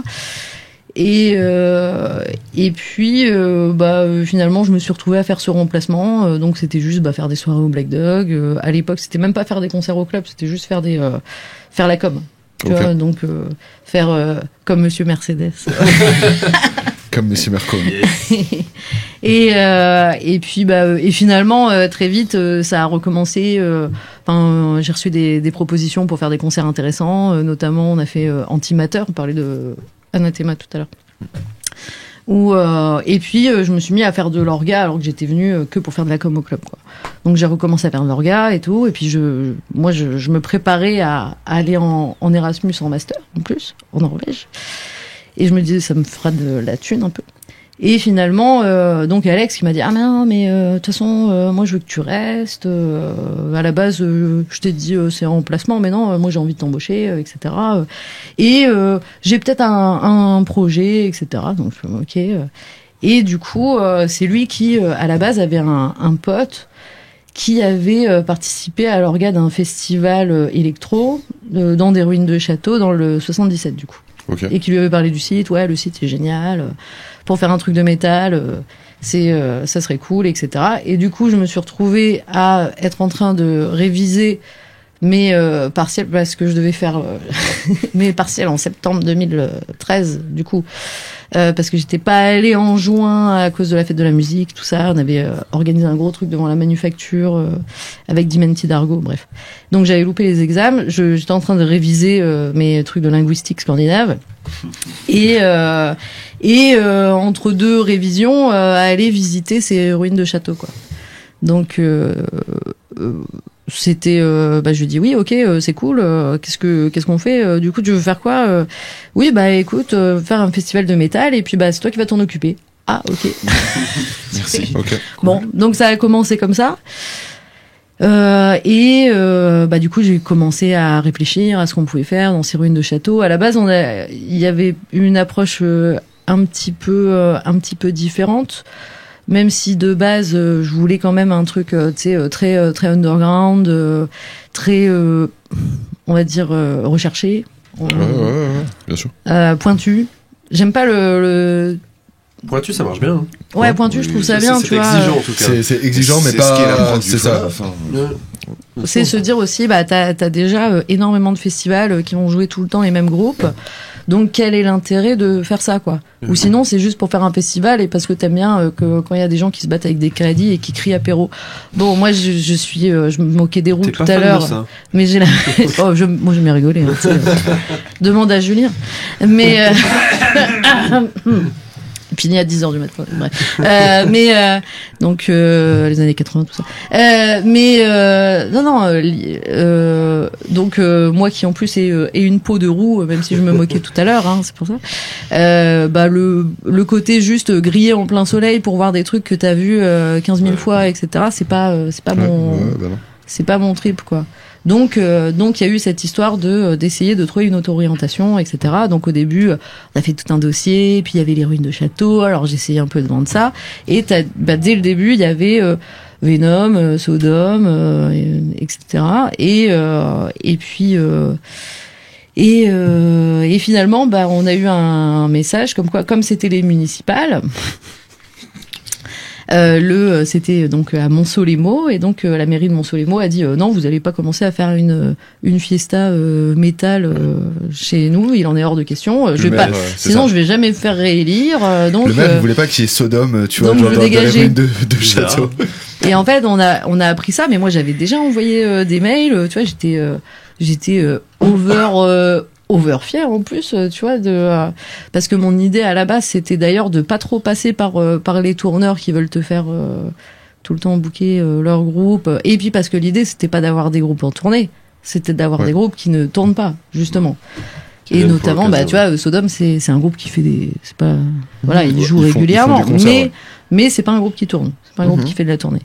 Et Venom, c'était, tu vois, pour moi c'était un peu, la base, quoi, donc j'aurais mis un mail sur un site internet. J'étais même pas sûre que ça arrive au destinataire, parce que le site internet il doit avoir été fait sous je sais pas Windows 92. En tout cas, c'est ça. Venom.metal@hotmail.com. Mais voilà, mais moi je me suis dit mais après tu sais, si tu tentes pas en même temps, c'est parce que justement il y a pas d'accès facile à ces groupes-là qu'ils sont rares, tu vois. C'est parce qu'il faut un peu chercher, c'était ça le défi, quoi. Mais donc oui, les ruines de château, ça l'a pas fait, et puis moi j'étais over frustrée quand même. Je me dis putain, j'ai déjà un truc cool. J'avais Ahab aussi déjà, etc. Et puis Pentagram. Et du coup, on a eu la discussion. On nous a proposé le site de Torcy. Et quand on est allé voir, oui, tout de suite, c'était évident. T'avais la colline qui formait une sorte d'arène naturelle. Donc au début, d'ailleurs, t'avais notre régisseur général qui disait on va mettre la scène sur le côté. Je dis non mais il en est hors de question. C'est pas. Non mais la scène, et puis derrière la plage, et puis derrière, tu vois, c'est ça que tu veux, quoi. Surtout quand je savais déjà qu'on allait faire jouer Ab, tu vois, donc. Enfin bref, donc finalement ça s'est fait, mais on a eu très peu de temps. On a annoncé, je sais plus, je crois le 14 avril 2014 pour septembre, c'est court. Ouais, tu m'étonnes. Ah, c'est vrai. Mais on a annoncé directement, et puis après la force, c'est qu'on avait déjà des réseaux aussi via le Black Dog, le club, etc. Moi, par rapport à ma vie d'avant le Norvégien. Et puis voilà, et puis le projet a plu tout de suite. L'idée c'était d'avoir une esthétique très marquée. Et ça a fonctionné. Ça a globalement comme la première année, c'était sold out ou pas? Non, mais on n'a jamais fait sold out. Ah, il n'y a jamais de sold out? Non. Écoute, moi dans ma tête, tu sais, j'en ai jamais fait un. J'ai toujours voulu en faire un, donc t'es pas venu parce que t'avais peur qu'il n'y ait pas de ticket, voilà. C'est ça. Allez hop, je vais m'excuser comme ça a posteriori. Mais non, il y a eu, on a fait 1005 la première. Moi, je parle toujours par jour parce que je comprends pas qu'on parle par, c'est qu'on dise, oui, il y a 200 000 personnes, oui, mais pas d'un seul coup, quoi, tu vois. Donc, 1005. Après, on a fait 2000, 2005, 3000. Ok. Voilà. Donc c'était en augmentation jusqu'à la dernière édition. Jusqu'à la pluie. Jusqu'à la pluie, ouais. C'est la seule édition que j'ai faite en plus. Genre, c'est ta faute en fait. Ouais, parce que moi j'étais là avant, ça allait, hein, donc c'est toi. J'étais avec deux potes aussi qui première fois, on était super chaud et putain, genre c'était frustrant. C'était frustrant parce que le festival était bien, la prog était encore super léchée, puis voilà, le temps, bordel. Putain. La deuxième journée, ça allait. La première, c'était horrible. Ah ouais, la première, la première, tu sacrifiais à partir de 20h, soit t'avais un parapluie et t'acceptais, ou soit tu rentrais dans ta tente, ce qu'on a fait, quoi. Donc, niquer au moins 4 ou 5 concerts. Mais là, on va un peu loin dans l'histoire. Non, c'est clair. l'écran qui va s'éteindre. Attention, l'écran va s'éteindre. On a un message d'alerte qui dit que c'est pas si grave, c'est juste le retour. 126 secondes jusqu'à ce que ça s'éteigne. Bon, écoutez, on fera sans retour. C'est pas grave. Mais c'est pas grave, c'est mieux de pas regarder. Exactement. En parlant de festival, c'est quoi vous l'affiche vraiment, Julien, là tu l'as t'as juste éteint. Maintenant on a juste la statique. Écoutez, je meuble. Vous dans le festival, c'est quoi l'affiche de festival qui vous a le plus marqué dans votre parcours de métal? Du Fall Off, tu veux dire? Non, de festival en règle générale. Est-ce qu'il y a une affiche qui est restée dans votre tête ou une affiche qui vous a particulièrement marqué, qui pour vous est une des meilleures affiches que vous ayez vues de votre vie? Moi, paradoxalement, alors c'était pas de l'affiche dans son intégralité, mais il y avait une triplette incroyable une année au Motocultor. Ouais. Où il y avait Amenra, Culture Luna, Neurosis. C'était en 2016, ça, je crois. Peut-être, je me souviens plus. Il y a pas si longtemps que ça. Et ça, c'était quand même assez impressionnant d'avoir voilà, sur la même journée, c'est les 3 groupes quasiment d'affilée. C'était vraiment incroyable, ça.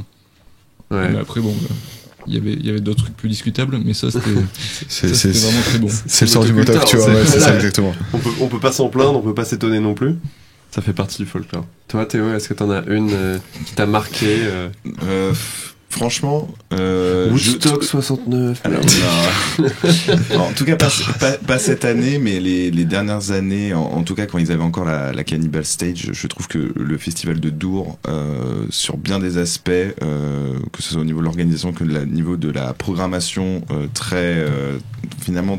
Enfin, les mecs, tu sens qu'ils mettent un point d'honneur à pas forcément ramener. Déjà, les têtes d'affiche sont généralement on va dire des gros artistes français ou belges, et ils misent pas sur des têtes d'affiche américaines qui ruineraient leurs finances. Et du coup, ils peuvent ramener plein de trucs de plein de pays différents. Et quand t'as une journée, voilà, je me souviens quand j'y étais en 2019, ils avaient pour la journée métal, ils avaient ramené Wizard, ils avaient ramené Neurosis, puis à côté de ça, t'avais en électro, en rap, des trucs vraiment très précis, c'est exigeant dans chaque scène qu'ils essaient de... Ouais, c'est ça, et pour 5 jours à 140 balles, tu fais, waouh, putain, c'est donné, quoi, à ce prix-là. Genre, donc ouais, je pense, c'est un des festivals où j'étais en mode, vraiment, voilà, là, il y a de l'exigence. Même si, effectivement, ça te paraît être un gros festival, des drogues et tout ça, machin, il y a quand même une exigence. C'est ce qu'on dit sur Dour, hein, le prix du billet est toujours moins cher que le prix de l'extase. Voilà, c'est la légende de Dour. Mais ouais, toujours une belle prog assez exigeante. Pas cette année, mais les dernières années, surtout quand ils ramenaient aussi du rock et du métal, tu sentais que ils y allaient quand même. Ouais. Il y a des gens qui maîtrisaient. Et vous deux, Victor, Jessica, est-ce qu'il y a une affiche de festival que vous aimeriez retenir, qui vous a peut-être façonné, déjà moi le premier festival que j'ai fait, j'avais 18 ans, c'était le Grass Pop. Ouais. Elle était du Nord, c'est normal, hein. Ah oui, alors en plus c'est super drôle parce que ma mère a eu peur pour moi, donc c'était mon anniversaire il y a 2 jours, donc je suis de début juin. Et anniversaire en retard. Et 3 semaines après, du coup, 2-3 semaines après, je me retrouve en Belgique. Donc en 2004. Et moi j'avais Orange World, je pensais que du coup je pouvais téléphoner de l'étranger. Il y a World dedans, a priori la Belgique. Et surtout que j'avais fait une étape avant où j'étais allée dormir chez un mec que j'avais rencontré sur internet, qui était psychiatre, qui habitait à Moucron, donc à la frontière belge. Et j'avais pu envoyer un message, oui je suis bien arrivé à Moucron, demain je pars pour le festival, etc. Voilà. Après j'arrive au festival, j'essaie d'envoyer un message, ça ne marche pas. Après je me dis bon, je verrai plus tard, voilà, etc. Prise dans l'énormité d'un festival métal où c'est là, c'est ta première fois et où tu fais ah c'est quoi tout ça, c'est pas possible, et tu rencontres plein de gens, etc. Bah oui, le Grass Pop, à l'époque le Grass Pop, oui bah c'était à l'époque du Furifest, c'était bien plus gros enfin c'était un peu le gros truc. Après Wacken, que j'ai fait la même année aussi. Wow. Ah oui, moi j'ai bien commencé en direct. Wow. Mais du coup, bah moi j'ai totalement zappé. Enfin, qu'il fallait peut-être que je rassure ma mère un jour, quoi. Donc c'était l'époque des MSN aussi. Du coup, elle est allée fouiller dans mes conversations MSN. Elle a retrouvé des numéros de téléphone de Belges louches, dont même un mec avec qui j'étais même pas, mais juste c'est mon pote qui échangeait des numéros avec un autre pote, etc. Elle appelle Et puis là, ça fait, alors je sais plus comment le mec s'appelait, mais elle tombe sur un truc qui fait une messagerie qui dit détendez-vous, déshabillez-vous, retirez vos vêtements, tout va bien se passer, vous pouvez me laisser un message, etc. Elle fait, mais c'est quoi ce truc? Et du coup, elle est partie chez les flics dire ma fille qui vient d'avoir 18 ans a disparu en Belgique, et les flics lui ont dit ah bah ouais mais madame, en même temps vous la laissez partir dans un festival de métal à 18 ans en Belgique avec des inconnus dont un mec qui est psychiatre, que vous vous attendiez à quoi? Bah maintenant on peut rien faire, faut juste attendre un peu, et si ça continue on pourra faire procédure de disparition inquiétante, etc. Mais là on peut rien faire, et puis en plus vous connaissez la Belgique madame, hein.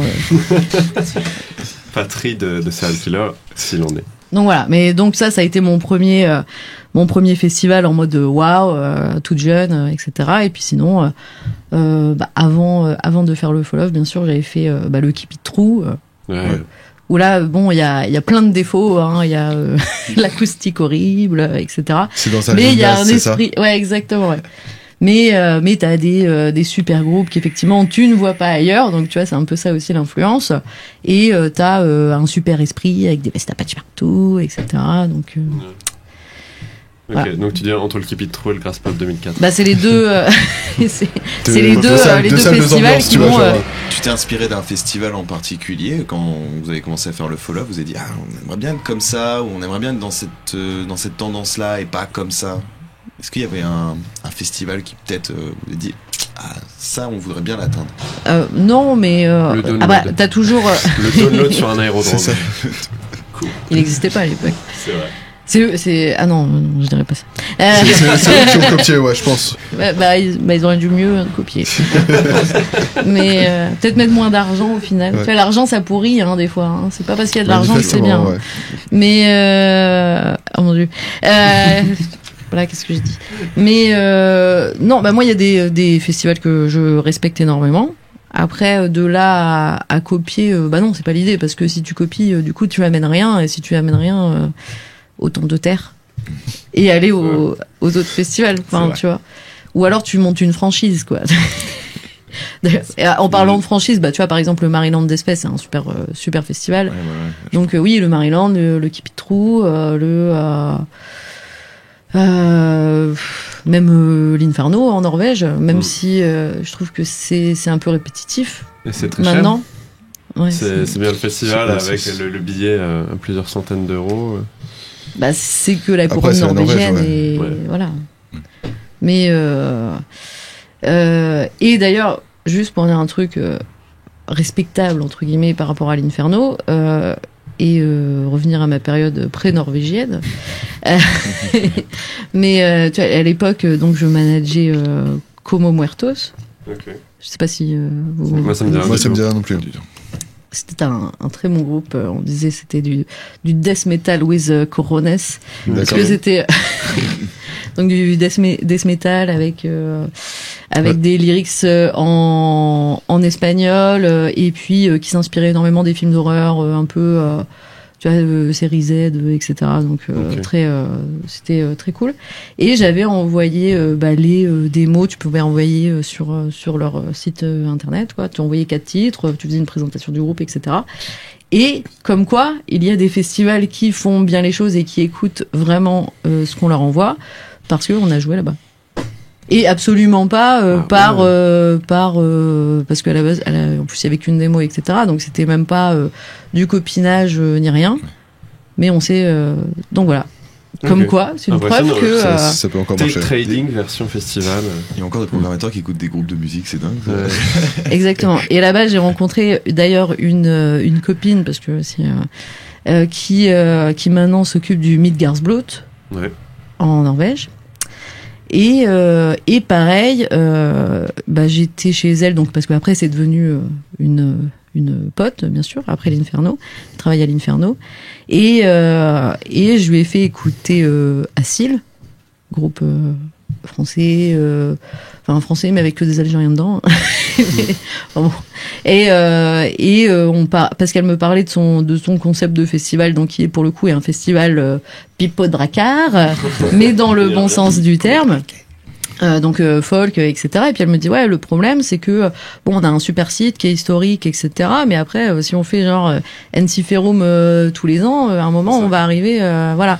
Et j'ai dit bah oui, mais en même temps, si ton concept c'est les Vikings, enfin est-ce que c'est pas non plus folk, tu vois, au sens large, et de mettre en valeur les groupes de métal qui utilisent aussi des instruments traditionnels, quels qu'ils soient.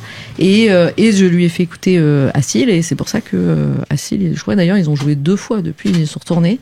Mais donc voilà, je fais promotion de t'as permis l'ouverture à d'autres cultures autres que nordiques du Midgard Blood.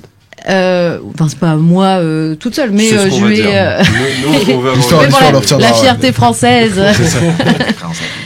Mais du coup oui, c'est donc très très cool, et c'est pour remettre en valeur aussi une femme qui dirige un festival. Okay. Mais en Norvège, c'est beaucoup plus normal qu'ici.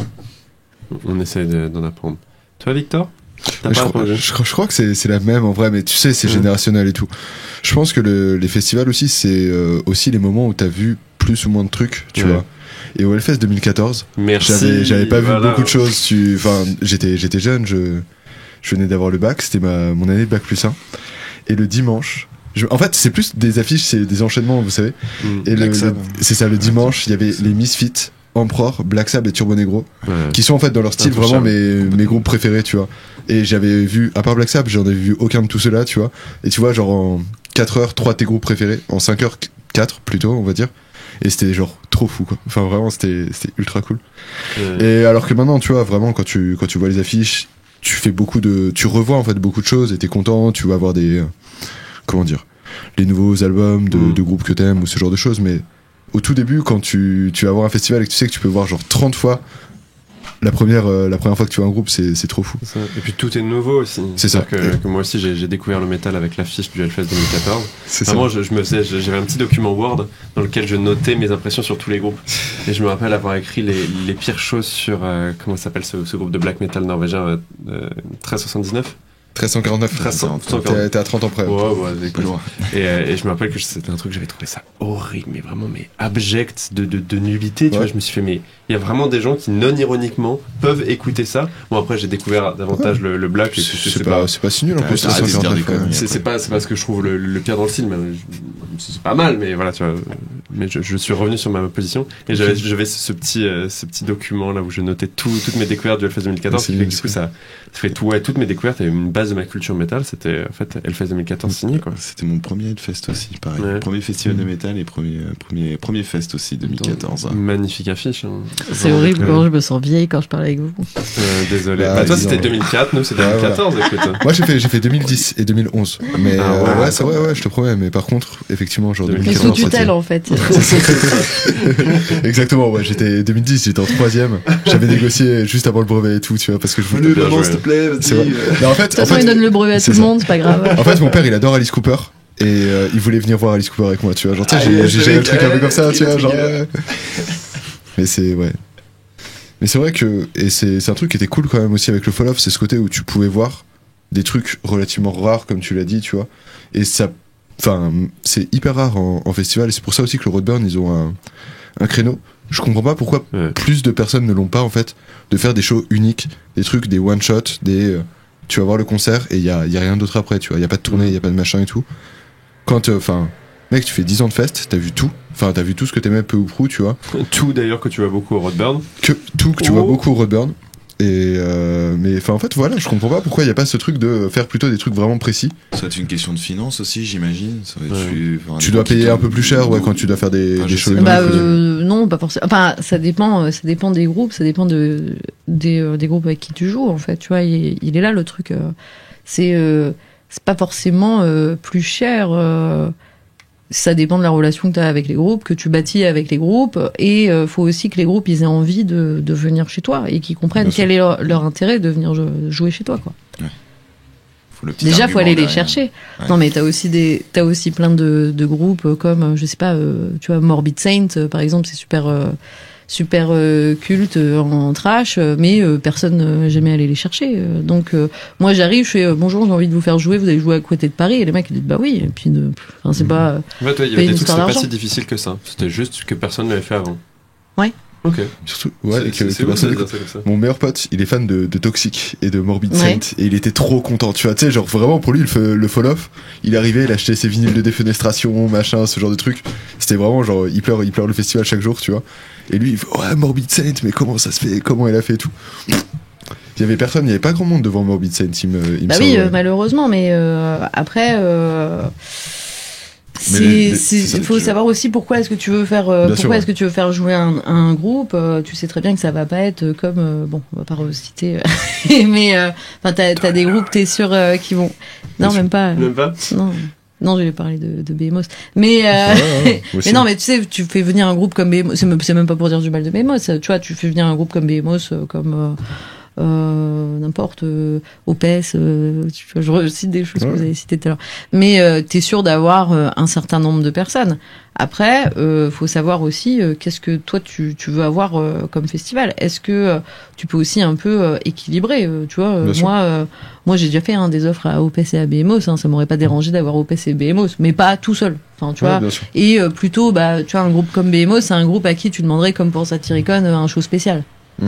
Parce que sinon c'est vu, revu, etc. Est-ce qu'il y a des groupes où tu t'es dit franchement j'en aurais rien à foutre du nombre de personnes qui vont venir, j'ai trop envie de les faire jouer, je vais les faire venir, et puis s'il y a quelques chanceux qui se sont traînés devant la scène, tant mieux pour eux, et puis tant pis si personne ça a été le cas de plein. Regarde, je vais venir Salem d'Israël, Scepticisme, finalement, tu vois, ok, ça parle à des gens, mais pas tant que ça, quoi. Et pourtant, c'était génial. Ils étaient en costard, en pleine journée, sur la plage. Avec un miroir et tout. Avec cool. Leur rose, etc. Tu vois, Amferd, on avait fait 55 personnes au club. Tu crois que je m'attendais à ce qu'ils fassent venir des gens chez nous? Pas du tout. Et pourtant, t'as plein de gens derrière qui m'en ont reparlé de Amferd, qui ont dit, ah ouais, j'ai découvert au Fall-Off, etc. Donc après, ou, je sais pas, Crescent, les Égyptiens de Crescent, et même dans un sens Morbid Saint, etc. Parce que par rapport à l'investissement que ça te demande, rien qu'en billet d'avion, voilà, mais... Est-ce qu'il y a des groupes qui t'ont dit non, ou que t'as pas réussi à avoir, et rétroactivement t'as un peu des regrets? Tu sais, t'as fait des propals et qui ont pas été acceptés. Ouais, tu peux toujours, bien sûr, t'as toujours des regrets quand t'as pas réussi à faire un truc. Après, c'est pas toujours forcément l'argent, ça peut être aussi juste le timing, etc. Non, bien sûr. Après, l'argent, quand même, tu vois, là, je suis pas au fait des cachets actuellement, mais rien qu'entre 2014 et 2017, ça avait augmenté, et surtout, chez les groupes, du type, comme on disait, Behemoth, etc. quoi, tu vois, sans parler spécialement de Behemoth. Mais tu te rends compte que comme il y a eu un moment où il y a eu aussi de plus en plus de festivals, et que pour un festival intermédiaire, ces groupes-là, c'est les têtes d'affiche potentielles, en fait, beaucoup de demandes, donc beaucoup d'offres. Beaucoup. Bon, bref, vous avez compris. T'as fait l'école de commerce, mais ça. Non, mais oui, mais comme je respecte pas, donc non, mais bon. Non, t'as pas très bien. Donc beaucoup de demandes, donc le prix qui augmente. Bien sûr. Voilà, ça va, c'est bon. Ouais, je me donne mon diplôme. C'est bon, nickel.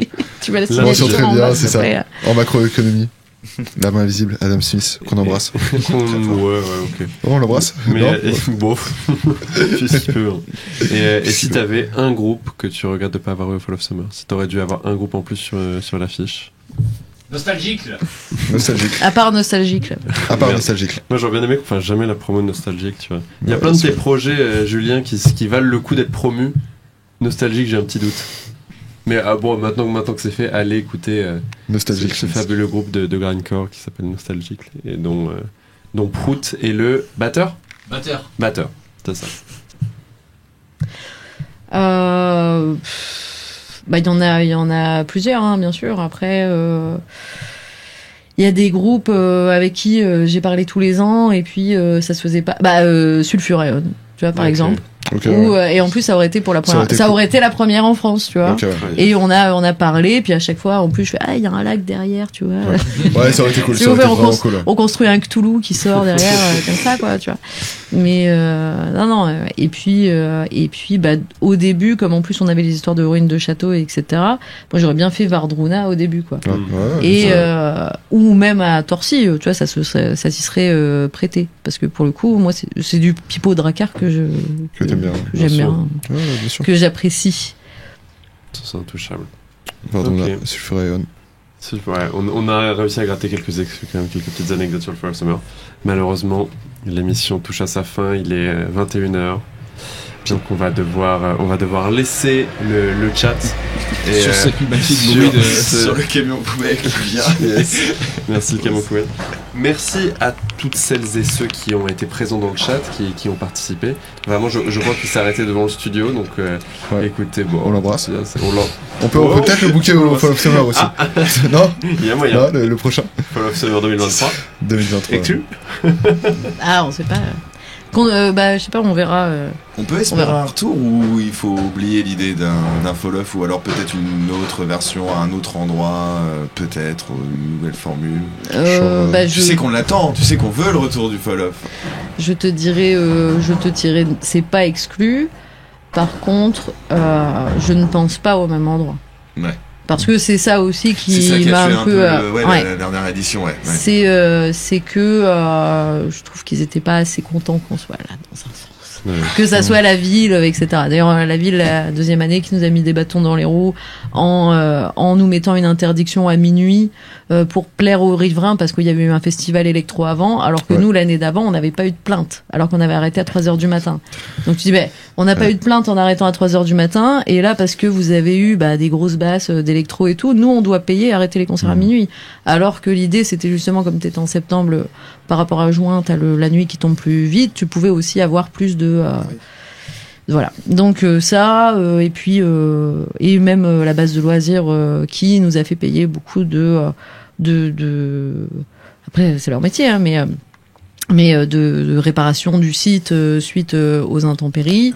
Et voilà, un peu de cadeaux, et aussi qui avant le festival nous a demandé de renforcer la sécu avec un coût non négligeable également. Donc à un moment, tu vois, ça fait quand même beaucoup de trucs. Et en fait, sinon on peut lancer un appel aux mairies, aux mairies, aux gens qui ont un site, voilà, qui voudraient accueillir. Ouais, surtout qu'avec la réussite du Hellfest maintenant, peut-être que les maires vont se décoincer un petit peu par rapport au public métal, donc il y a peut-être plus de possibilités. Surtout maintenant que les élus locaux, c'est-à-dire les candidats aux législatives de la circonscription de Clisson font des affiches pour les législatives à grimer en groupe de métal. Je pense que c'est quelque chose qui est moins voilà, donc on lance un appel aux mairies et aux personnes qui ont des sites sympas à proposer. Mais c'est vrai que le côté base de loisirs, moi j'ai un vrai souvenir au Fall Off. C'est vraiment l'image qui me marque le plus. C'était pendant Orancy Pazuzu, tu sais, qui jouait sur la plage. T'avais il était 15h. T'avais juste à côté, mais à 20 mètres, t'avais plein de familles et tout, tu vois, et t'avais des maîtres nageurs sur leur espèce de tourelle de maîtres nageurs, là. Je sais pas comment ça s'appelle, les donjons, là, tu vois. Alerte Malibu, ouais. Nous, on appelait ça Alerte Malibu, voilà, les alertes Malibu, tu vois. Et ils étaient comme as. Parce que tu vois, tu sais, au Orancy Pazuzu, t'as le côté à 15h en plus, tu vois ce que je veux dire? T'as pas envie de ça? T'es pas habitué à 15h. C'est ça. Et ils étaient vraiment, t'avais les mecs en mode alerte à Malibu, comme ça, qui regardaient comme ça, et t'avais toutes les familles qui... et c'était incroyable. Tu vois, t'avais vraiment deux mondes. En plus, Orancy Pazuzu qui était en train de suer, mais genre des litres et des litres, ces putains de Finlandais, tu vois, tout blond comme ça, ils étaient tout rouges, c'était trop drôle. Et à côté, t'avais les mecs qui prenaient le soleil et tout, mais en se bouchant les oreilles. C'était le meilleur crossover que j'ai vu du Fall Off, quoi. Et Niflheim aussi. Ah, Niflheim avec les clous, là, comme ça, à Bricorama, et puis il y avait tous les gosses, en fait, qui étaient accrochés à la grille et ils regardaient. Et tu sais, les gosses de Torcy, quoi. Tu vois, bien sûr, le 77. Et qui étaient comme ça et qui regardaient fascinés ce qui était en train de se passer. Les clous il faut savoir que les clous de Niflheim sont plus longs que les cheveux du chanteur. Qui a une vraie... Ils sont plus nombreux. Ils sont plus nombreux aussi. Ouais. Exactement. Plus de clous sur les mollets que sur le crâne de des frères Niflheim qu'on embrasse aussi. Qu'on embrasse aussi. Ça fait beaucoup de personnes à embrasser, mais écoute, s'ils sont ravis. Et on rappelle, si vous voulez voir le retour du Fall of Summer, appel aux mairies, démarchez votre maire locale. Allez, les maires de France, si vos darons sont élus. C'est qui le président des maires de France? C'est toujours Laurent Wauquiez? C'est Pécresse. Mais non, en Ile-de-France, gros, c'est Pécresse. Non, mais le président des maires de France. Ah, je crois que c'était Laurent Wauquiez. Non, c'est... On n'embrasse pas. On n'embrasse pas. Merde, comment il s'appelle? Barouin. C'est Barouin. Moi, je les confonds tous, tu vois. Il y a un côté, Power Rangers, ils changent juste de couleur, tu vois. C'est le même costard, hein. Donc Barouin qu'on n'embrasse pas, qu'on n'embrasse absolument pas. Lui on qu'on embrasse s'il nous trouve une solution, mais bon. Ouais. Là, on peut faire un compromis. Si Barouin, tu nous trouves quelque chose. Une base de loisirs. Fall of Summer 2023, Barouin des bisous. Je vote pour toi. Voilà. Mais d'ici là, je pense qu'on a une petite marge. On a un peu de temps. Merci à toutes et tous d'avoir assisté à cette émission. Nous, on va essayer de se retrouver le mois prochain. On va essayer de revenir déjà un dimanche, je pense que c'est plus pratique pour tout le monde. Clairement. Mais c'est surtout qu'on va vous faire une petite émission festival, je pense. On va essayer de vous préparer une petite émission estivale, festival estival. Voilà, ça, oui, ouais, je mérite. Et on va essayer de vous parler, puisqu'on aura toute une team au Hellfest et l'autre team à l'Outbreak à Manchester. Donc là... Attends. Et juste, moi je serai au Rockin' Bourlon. Hein. Et au Rockin' Bourlon qui est grave de programmation. Voilà, donc aussi, à un moment, et puis Monsieur Rockstoner là, il est où? Monsieur Rockstoner, il est au Hellfest où il y a tout le Rockin' Bourlon plus Merciful Fate. Oui, mais tu n'as pas ce côté familial, prix libre, c'est incroyable. etc. Le Rockin' Bourlon vraiment soutenez parce que c'est vraiment familial, fou. C'est parce que le métal est une grande famille, on connaît. Ils ont encore une longue prod cette année, le Rockin' Bourlon. Oui, voilà, incroyable. God Flesh, I Hate God, ça. Voilà. C'est vrai. Et c'est sur une place de mairie avec de la bière artisanale. Enfin, tout est bien. Et le camping, c'est dans le stade de foot. Waouh. Exactement. C'est ça la France rurale qu'on aime. C'est la France qu'on aime. C'est le 62. Le 62, juste à côté d'Arras, en effet, à Bourlon, comme son nom l'indique. C'est pas à côté d'Arras. C'est d'accord, ok. Moi, je m'étais arrêté à Arras, tu vois, j'en sais. Non mais bon, donc pour toutes les personnes qui ne vont pas au deuxième, parce que tu peux très bien aller au premier week-end du Hellfest et aller au Rockin' Bourlon le deuxième. Voilà. Si vous préférez aller à Metallica, parce qu'il fait de vous une bonne personne, vous pouvez aller au Rockin' Bourlon. Et on essaiera de vous débriefer tout ça un petit peu avec ce qui s'est bien passé, ce qui s'est pas bien passé. On aura sans doute des belles découvertes, des moins bonnes, et on vous parlera de tout ça avec de la grande roue. Et la grande roue du Hellfest. On parlera de tout ça avec des chemises à fleurs. J'annonce, il y aura un thème costumé, tout le monde chemise à fleurs. Ce sera en juillet, on vous annonce la date très bientôt. D'ici là, partagez-nous sur les réseaux sociaux tant qu'à faire. La rediffusion sera sur YouTube ainsi que sur toutes les plateformes de podcast dès qu'elle sera montée. Et merci de nous avoir suivis. Merci à Julien qui est derrière la régie et qui s'est très bien occupé du chat. On vous retrouve très bientôt. Merci Jessica d'être venue, de t'être prêtée au jeu. Et merci à mes deux acolytes, à ma gauche, à ma droite, mais surtout à mon acolyte derrière la régie, qui a été encore une fois un plaisir très efficace. Merci à tous et à toutes. Merci de m'avoir invité.